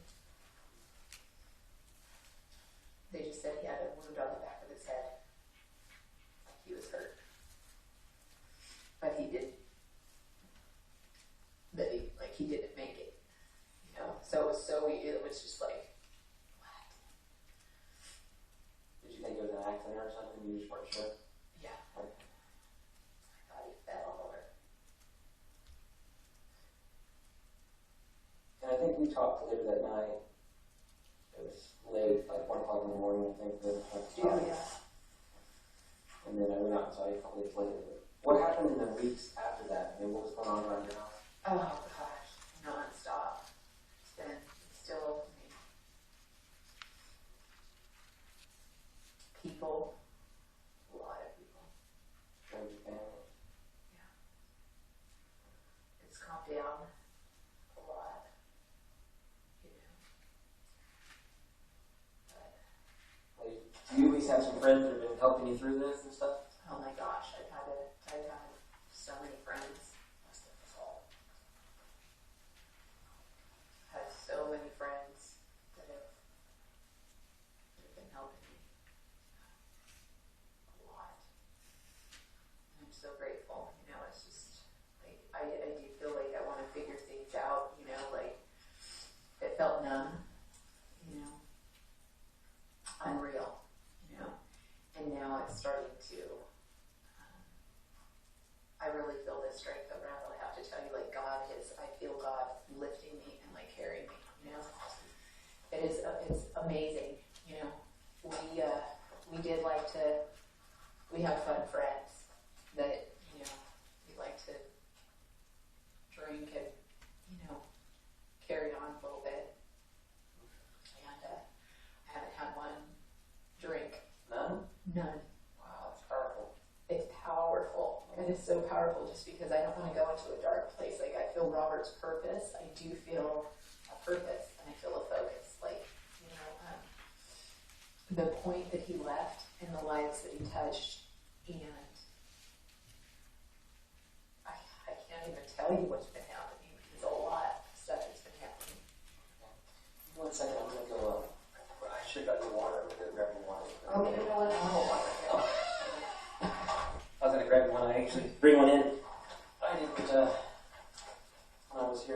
God, sorry about that. Okay. Huh?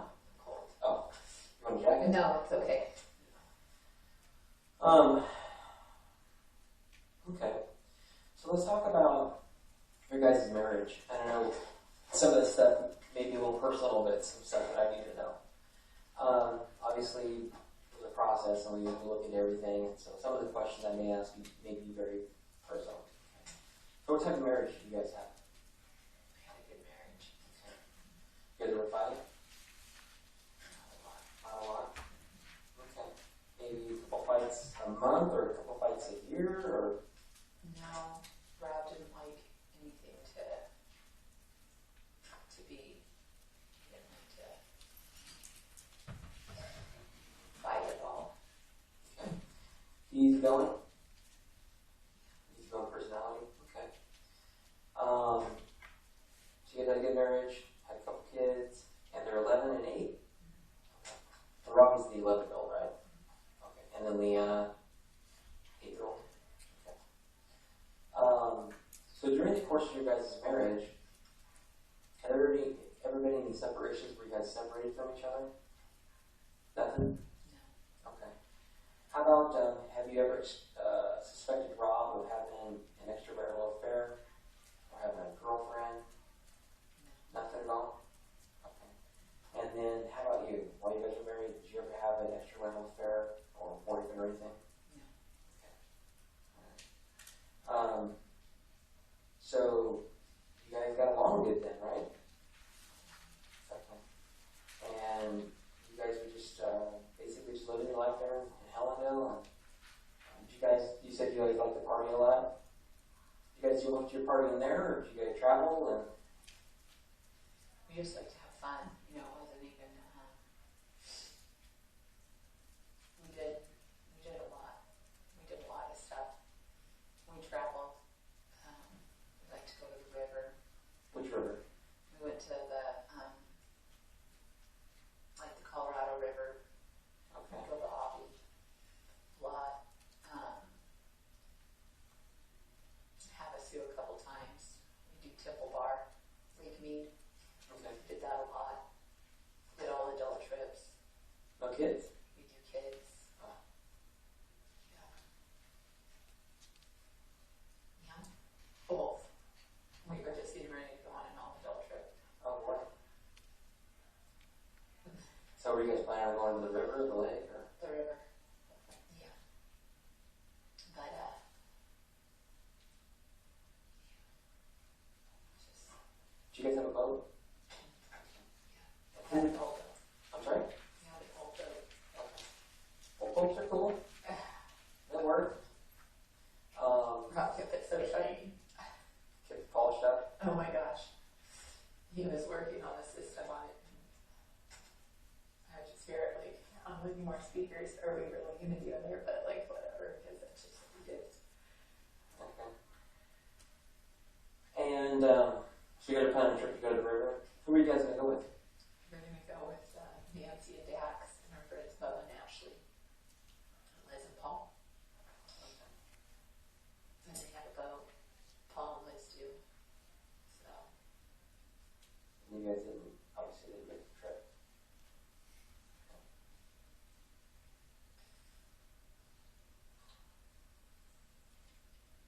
So do you guys have an open relationship? No? I've just heard some rumors out there. That little town is kind of crazy sometimes. yeah, I mean, not, I know how rumors go. Sure. You know. And I know those rumors we would come in groups, you know, and I know that that's probably how we were viewed by maybe some, you know, like, oh, here they come, Oh, you know, oh boy, but no, it's not like we, Okay. I think we typically call it swinging. yeah, No no. swing or anything. Okay. I would say let's give them something to talk about, you know, just, but you know, my attitude sure has changed a lot on, Since when? Since since I've seen Robert. Like, I really feel, I feel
on the topic of counseling, I wanted to get this for you real quick. And I'll write down the case number for you for this incident, and they'll provide free counseling for you. I don't know if you're paying for it right now. There's the victim witness services and stuff, and they'll actually provide that for you and the children and all that stuff. So I'll write the case number up here so you'll have that too, okay? Oh, thank you so much, because my counselor, he's just pretty mellow, and I don't think he knows what to, he's just kind of like helping me. I just wanted a Christian-based counselor, you know, but he's not so much into like grieving. And then the same with the kids. He's come in and he comes to our house on Thursdays, but he's pretty much just like, I really feel how I was distracted. He's pretty much, I feel like I'm a new mom again, you know, and so he's helping me just kind of like train the kids, but it's not like in grieving. So no, that's good information. Yeah, because these people actually, they specialize in traumatic situations that kids and children and families go through, and they'll help you out. Honestly, give them a call and they will be able to get some services for you. They're free. So I'm going to give you this stuff. And so I kind of pretty much gone over everything that I wanted to talk to you about. Now, you know, periodically we've talked, and I've asked you if you have anything new. And if you have anything new, I would like to, or maybe a direction you think we should go in, then I want you to, you know, let me know if you have something. Do you have anything you can think of right now that might be important? I have nothing at all. I just, like I said, every time I talk to you, like, I don't even want it to be, I just don't get it, you know? Sure. It feels just unreal. Like, how could that have happened? You know, kind of thing. Like, I have no idea how that could happen to Robert. Right. Because he was quick on his feet. Right. And you know, like I said before, you know, we may never really know exactly why and what happened. We're trying. We're doing what we can. So if something does come up, you have my number, and you can call me if you think of anything that might lead us into a direction of a suspect or a possible suspect or somebody that. Is there anything you can tell me to think of? Like, and thank you so much. I thank you guys so much with all my heart.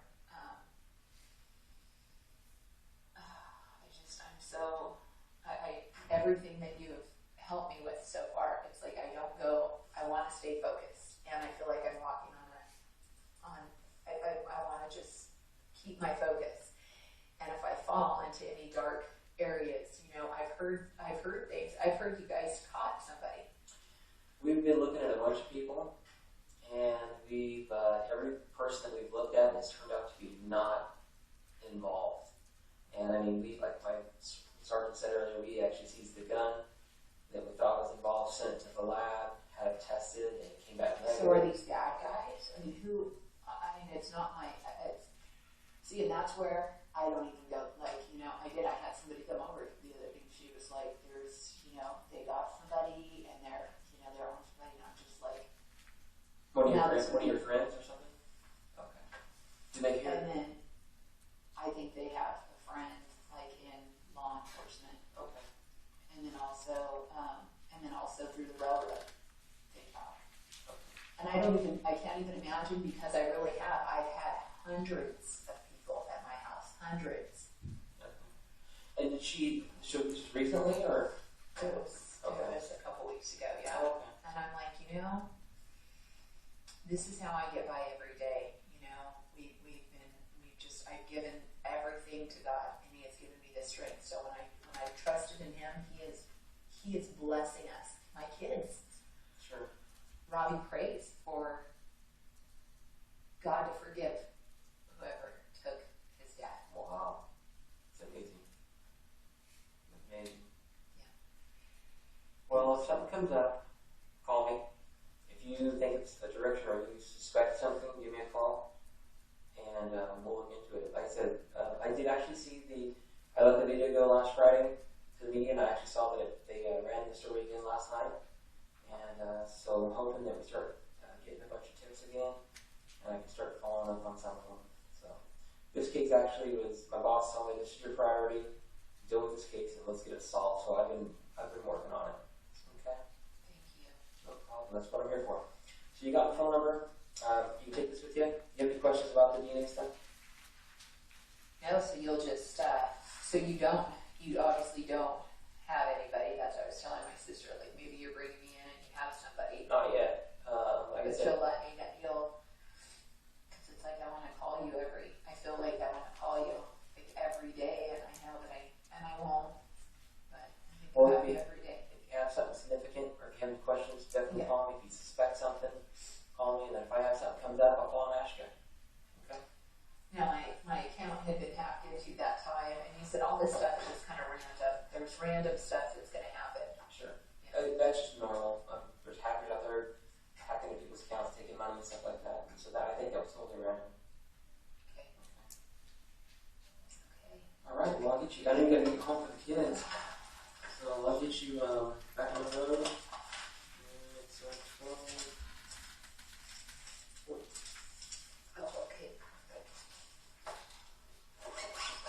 Oh, Detective, thank you so much. Oh, no Thank you problem. so much. I just, Something comes up, let me know. I appreciate your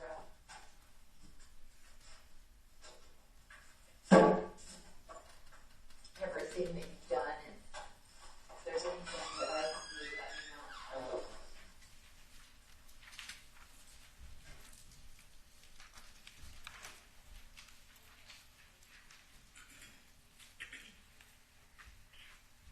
Record reflect People's 55A was played for the jury, Mr. Smith.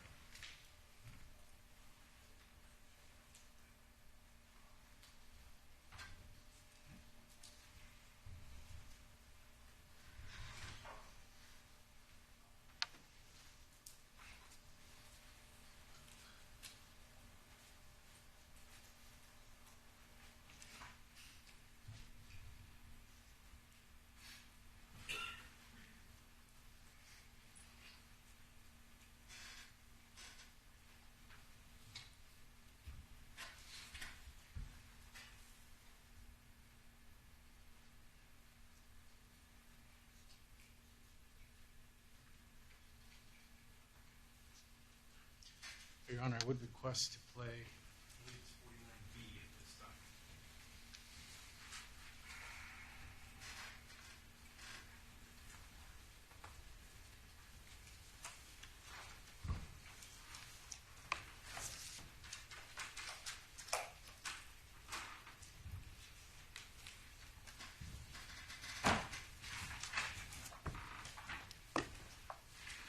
(49B), Mr. Terry, any objection? Admitted. Be admitted. B as in Bravo.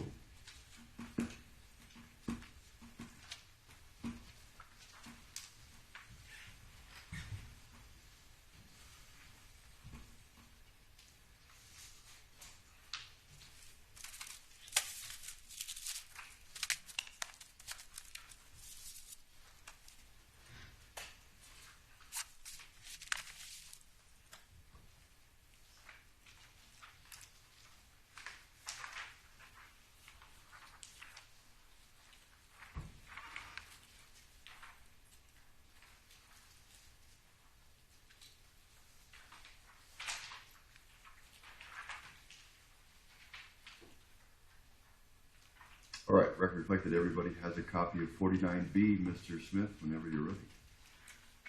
And now playing audio from November 13, 2014 at 13:30 hours.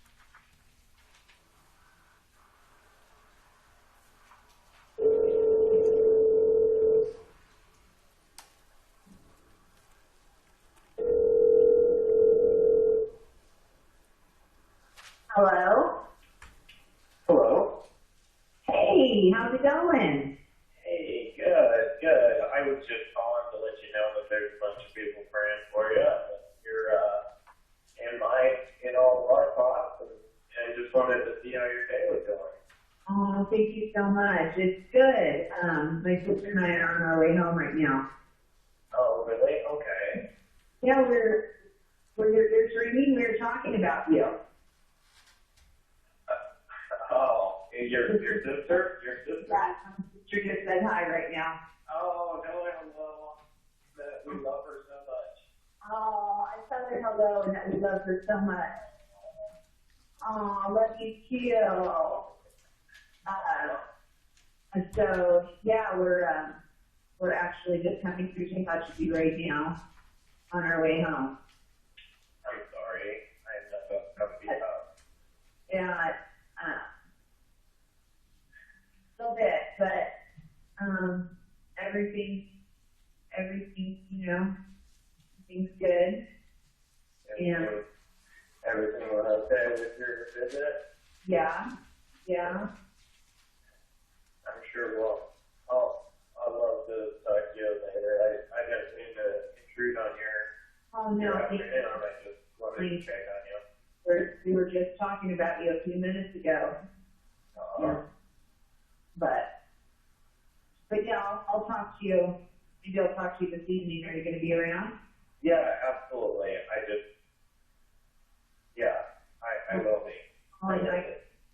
In fact, I need to text her back. I haven't had my phone's just been put away, you know. Okay. But your mom sent a video of the kids and her playing in church, and I'm going to message her. I'll take time. Actually, I'll do it right now. I'll tell her I've been playing in church. Oh, nice. Yeah. Oh, neat. Well, hey, It's such a creepy town. It's like creepy. It's all cloudy. The clouds are all low. And where, Tehachapi? yeah. Yeah. Are you familiar? You ever been up there? I have been through there once or twice, but I'm not real familiar with the area. We have friends that live up there, and I remember that the low hanging clouds and just kind of a sad feeling to it. Yeah, it was. It's like sad going through here, and then the detective, he was all telling me, it's like a nice little town, but there's a lot of tweakers. And then like his boss just came in to just say, like, you know, the detectives are working really hard. Detective Meyer, that's on the case, you know. And he was just like, I just want to let you know that, you know, like we feel like, you know, like we know Rob, and like we're really working hard on it, you know. And he was like, and we probably had 100 leads, but they've all added up to tweakers, like, you know. Wow, what a disaster, you know. Yeah, I was just like, oh gosh. Were they saying anything promising with the DNA? No, like nowadays, I don't know if I'm going to break up either since we're down through where the windmills are, but he was just saying that they don't have anybody. It's still like a month out to even know, like, to eliminate, you know. He said they took everybody from work, and, you know, to eliminate. They don't even know they don't even know who, but it just seems like they got a sweat drop. Okay. So, and so he said the system, he wrote it down for me. It's like this new system called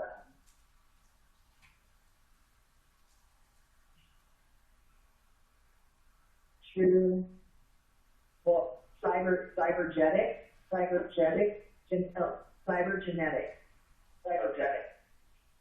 and it's like this new, like really high tech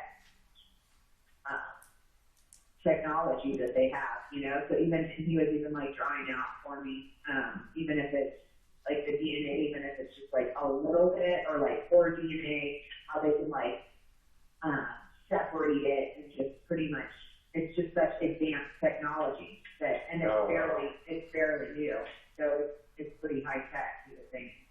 But he was excited about that, and that was like a hopeful, you know. So that was good.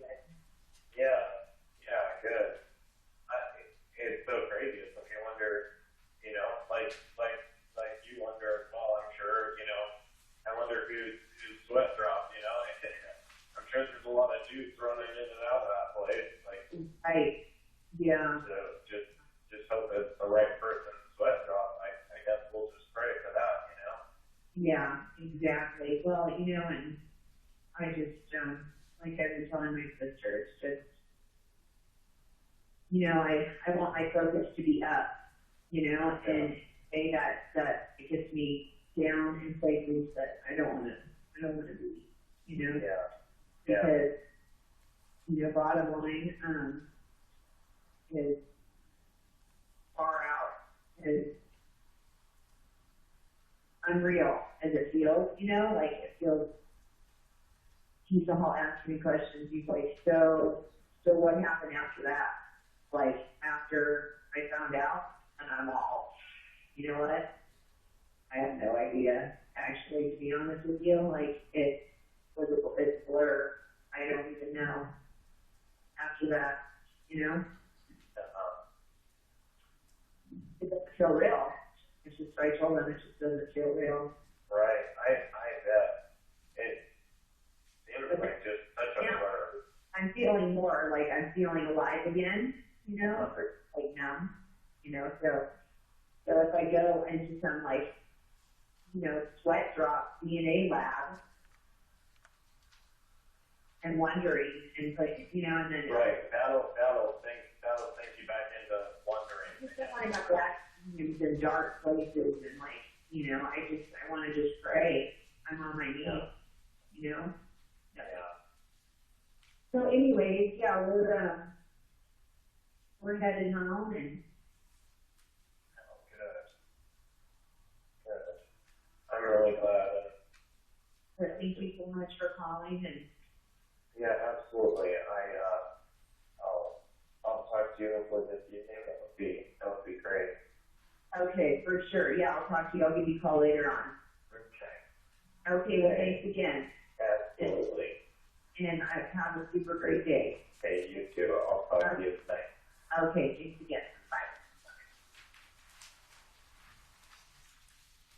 All right, record reflect. 49B was played for the jury. Mr. Smith? Thank you. Mr. Hearn, you heard the terminology cybergenetics within that transcript? Yes, sir. You recall researching cybergenetics following that call with Ms. Limon?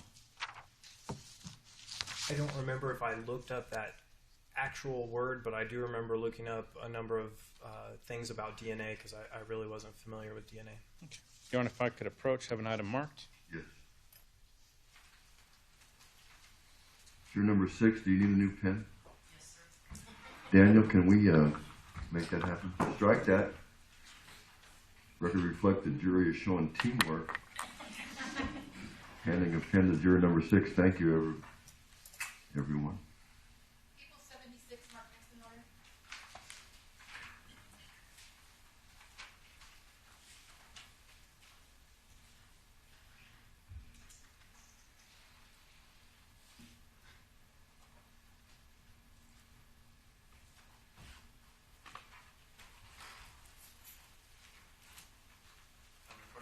Please. Mr. Hearn showing you what marked April 76. If you could review that, please.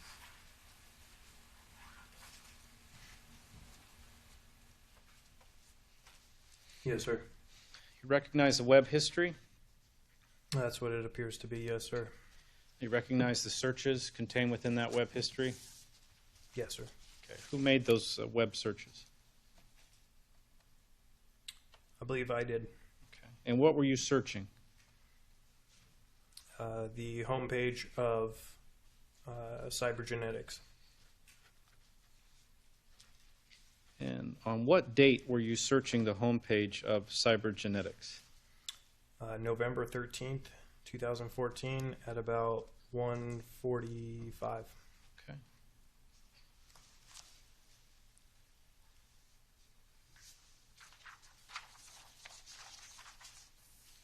So the call that was just played November 13th at 1:30. Do you recall making those searches subsequent to that call and speaking with Ms. Limon? This evidence helps me refresh my memory, yes. Okay.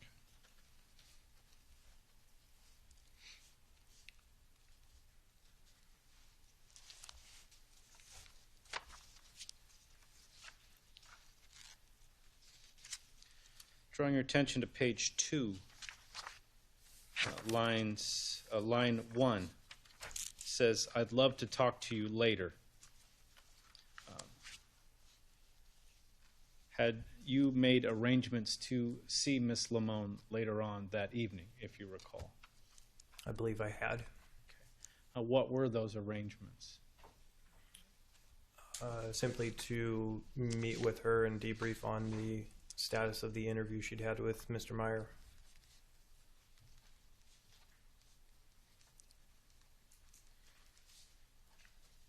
Now, in this call, who called whom? I placed the call to Sabrina. Why did you call Sabrina?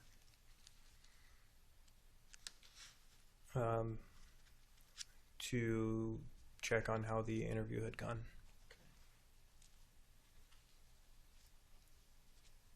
Where were you planning to meet that evening?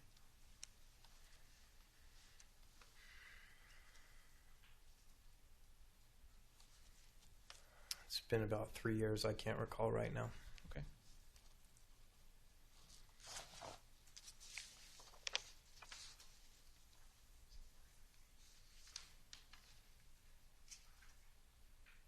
Your Honor, would request to play 49C at this time.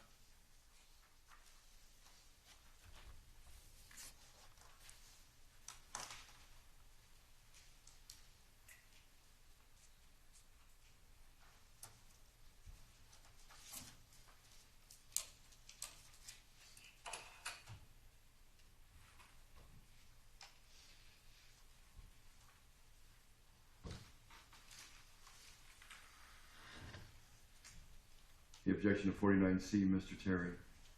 Submitted. Be admitted.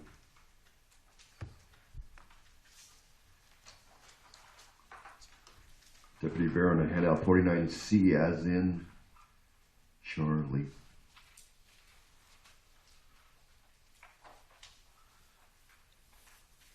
At the end of the trial, the jury will know what to do with a transcript and the phonetic alphabet.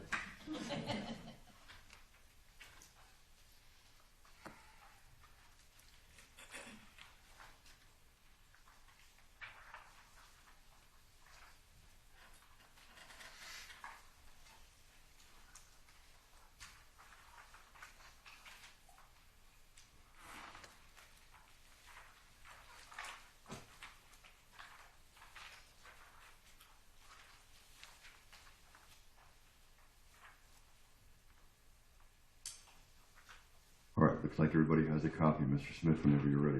Now playing November 13, 2014 at 16:08 hours. Available for this call is unlimited.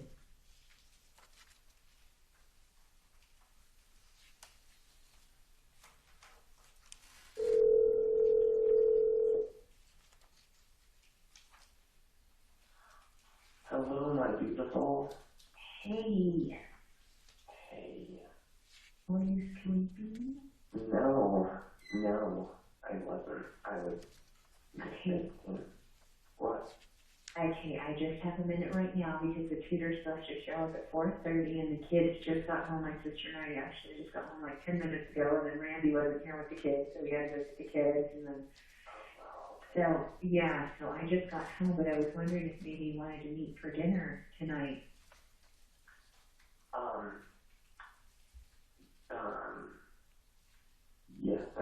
Yes and no. I was going to ask for this today.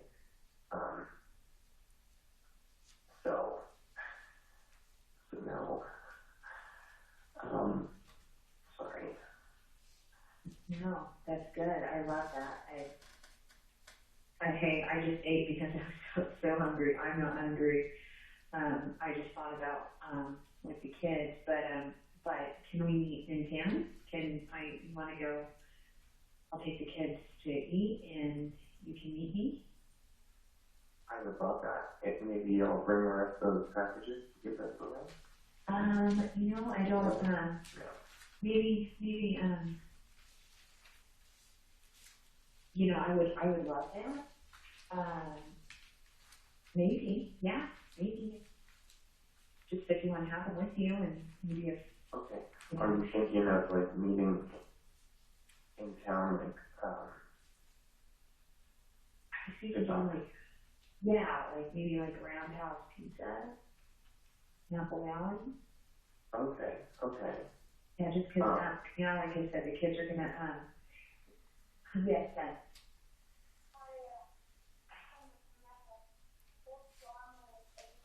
Okay, I need you to go to your room and start setting your bike because, okay, go to your room.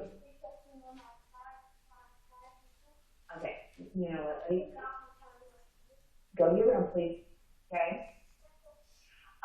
For leaving your math homework at school, there's, okay? Yeah, I have to definitely take care of the kids right now. I just got home, I haven't done stuff, yeah. Okay, go to your room, please, I will be right there. You know what, Miss Amar, no, that's, she's from church. I can't, you'll have to, she can introduce herself. You know what, I don't know her name. It's Auntie knows her. I'm just meeting her too. So, I have to take care of the kids right now, and then so I figured like even after probably 6 or after because Deanna just tutoring from 4:30 to 5:30. So then like 6, somewhere around there. Or... Yeah, I mean I would leave as soon as she's done. Kind of thing. And Leanne only has, she doesn't have spelling tonight, she doesn't have to, probably only has a little bit of math and maybe, just getting to know her, you know? Yeah. Okay, well yeah, so Round Table Pizza, is that by a Target kind of? Yeah, Okay, so like 6-ish, 6 somewhere shortly after 6. I guess if you call me, right when you're taking off, I'll be there at the same time if I leave here. So. Okay, I'll just text, you know what I can do, I can just text you and say the kids and I are headed to dinner. So how's your day then? Good. Just spent it praying a lot and talking to God and reading the Bible and excited about, you know, our purpose, but at the same time just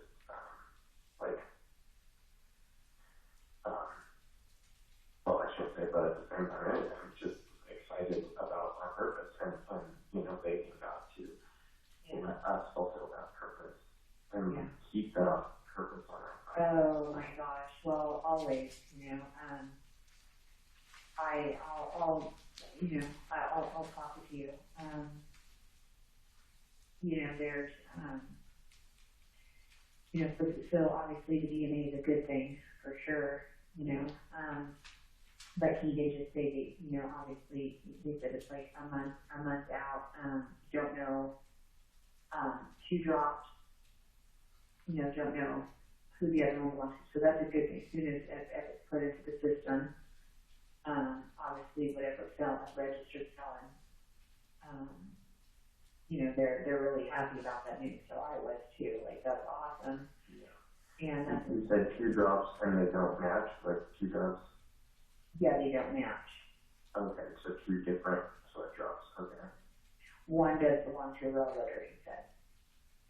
Oh, so they've already matched it up against the railroad guys, okay. Yeah, so at first he said he didn't explain that right, he actually called me back. And so I was glad because I didn't really understand, like, it wasn't, you know, so one of them was, yes, a railroad guy. I see. So they were able to. So crazy to me, like, how do they even know it's not a railroad guy?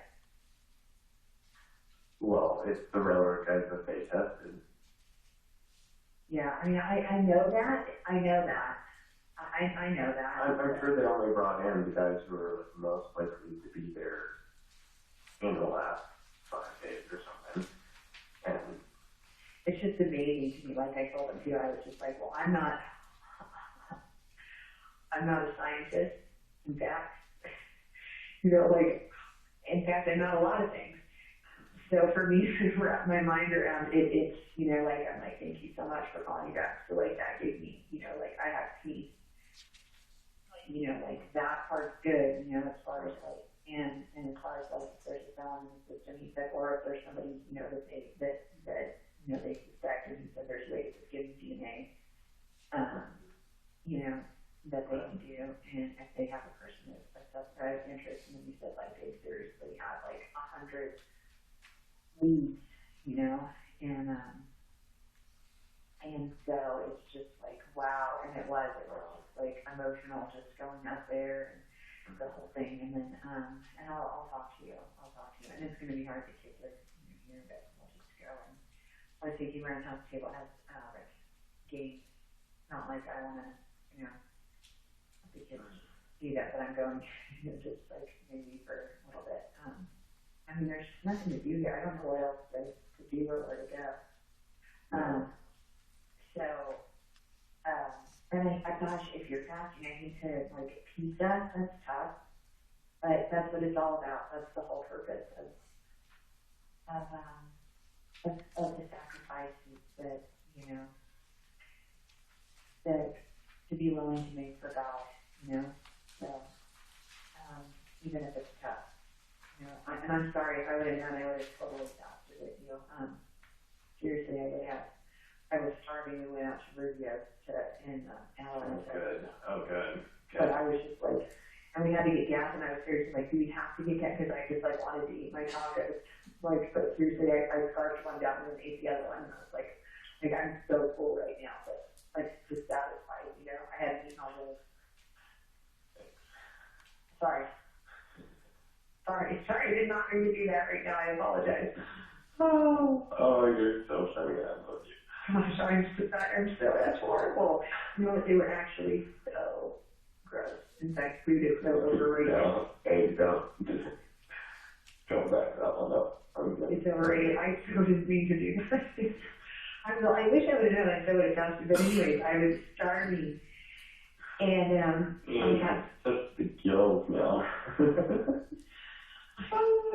And not even like really sad, just like satisfied, like just that perfect feeling of like cozy fullness. Oh, I love you. Okay, I'm dead. Anyways, I'm gonna go hang out with the kids and talk to them. I'll tell you about that too. I have to talk to Robbie. Leon, I can just get her homework done for an hour with the tutor, and then we'll head over. But one thing he did say, he had rumors that we were swingers. And so he asked me, you know, all about our marriage, and if he thought Robert had a girlfriend or I had a boyfriend. You know, have we ever been separated?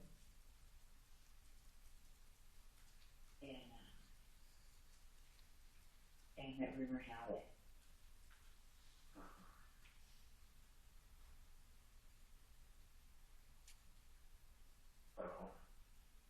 Huh? I said so. So I just told him no. I told him, I would just tell him, you know, our lifestyle, no. You know, and he said, you mentioned, you guys like to party, you know? He said, was this like at your house, or like, you know, did you guys go out of town? And, you know, I explained to him, you know, we had a lot in. We were getting ready to go on all adult trips, so we would go without kids, and we'd go with the kids, and like the river, and, you know, I said, I feel my purpose. I said, through all this, it's about drinking and everything. I said, I see where God wants me, and you know, He wants me with my kids, and I can't continue on that. I said, I haven't had a drink since last Robert. And he said, not even a drink? I said, not a drink. He was all, wow, that's amazing. Like, that's something. And I said, it's God. Like, God has picked me up and carried me through this, you know? And I'm not, I can't keep on, you know, like that, because, you know, relatives was, we were distracted by people, places, and things. And so I want to keep my focus, And he asked me, he said, so what's it been like? He's like, so you have people coming over? Coming around? And, oh yeah, hundreds of people. It slowed down, but still, it's like, you have friends helping you. Yeah. I'm glad you're able to bring God into it and let him help it from the purpose that you do for now. Yeah. Oh, I told him, like, it's like Detective Meyer, he's like, you can call me Randall, and, like, I feel my life, it's changed up. And here's my little girl, so I'm gonna take care of this history deal. Okay, perfect. I'll see you guys. Well, you would like to sit next to me? Well, I would like to give you a huge hug, and I want to hear about your day today. I'm sorry to interrupt in. Are you sure you want to go eat? Or not eat? Are you sure you want to? Are you sure you're okay with that? I mean, because I can always feed the kids, and we can Yeah. Okay. If you're sure, if you change your mind, you let me know. Okay. Yeah, you're all curled up. They'll curl up on the ground.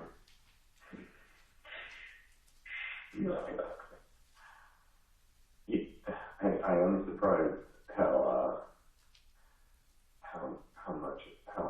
fond I am of eating now. I'm really surprised How fond I am of eating. Like, I'm surprised that this is like this'll take a grown man out. Like, I haven't taken the day off eating for a while, and whoo, that'll put you 6 feet under. Hey, can you think of maybe something maybe we can, I mean, just like in pizza, anywhere you go, and pizza smells so good, it's just not even, where else? Because I wanted to take the kids in to feed them anyway, so I just wanted to invite you up. That's okay. I'll be fine. I'll be fine. Okay. I'm smiling, and it's nothing to smile about. Whatever you will be fine. God is so good. God is so good. And I really, we won't even talk about things that have been saying anything. But I can't. But like, I had eaten, I would have gone. I would have been right there with you. I would have done it. Okay, baby. I'm sorry. I'm keeping you.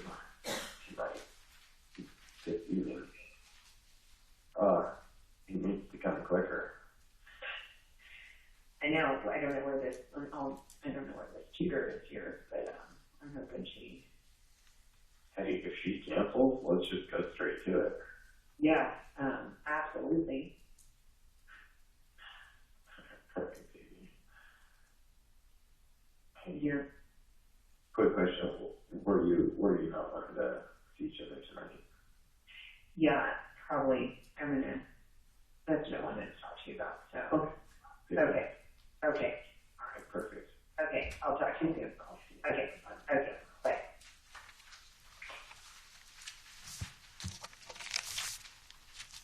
49C was played for the jury, Mr. Smith. Thank you.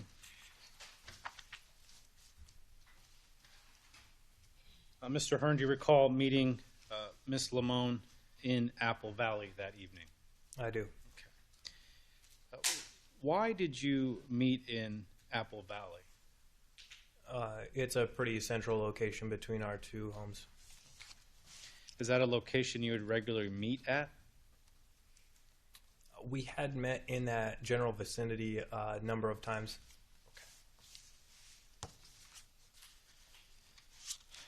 Now, earlier that day, you had researched cybergenetics. Here you are meeting up with Miss Limon in Apple Valley for dinner. What did you guys speak about?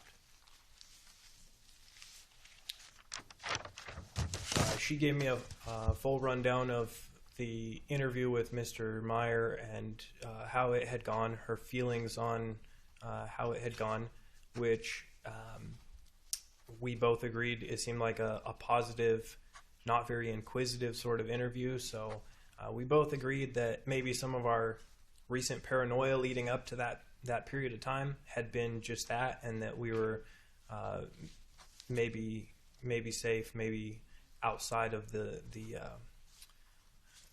scope or the target of the investigation. As I mentioned, there was a number of times leading up to that period of time when we kind of felt that they may be on to us or tapping our phones or things like that. So I seem to remember the evening having a generally, I don't want to say celebratory mood, but a feeling of relief.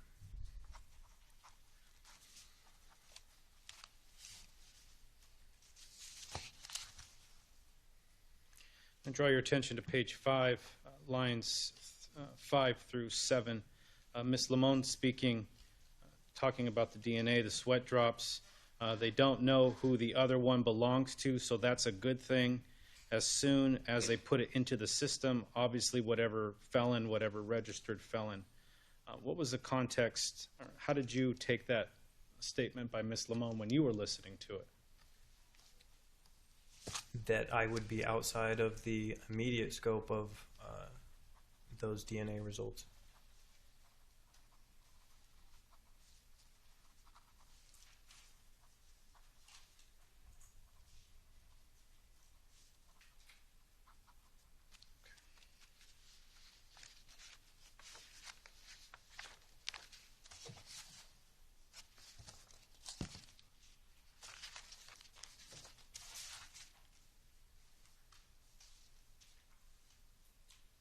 Your Honor, I would request to play the next transcript, however.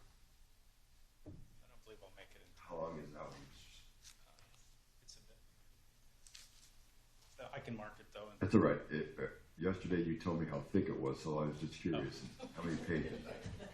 It's not. I can Is it the 2 or 3, or is it a big one?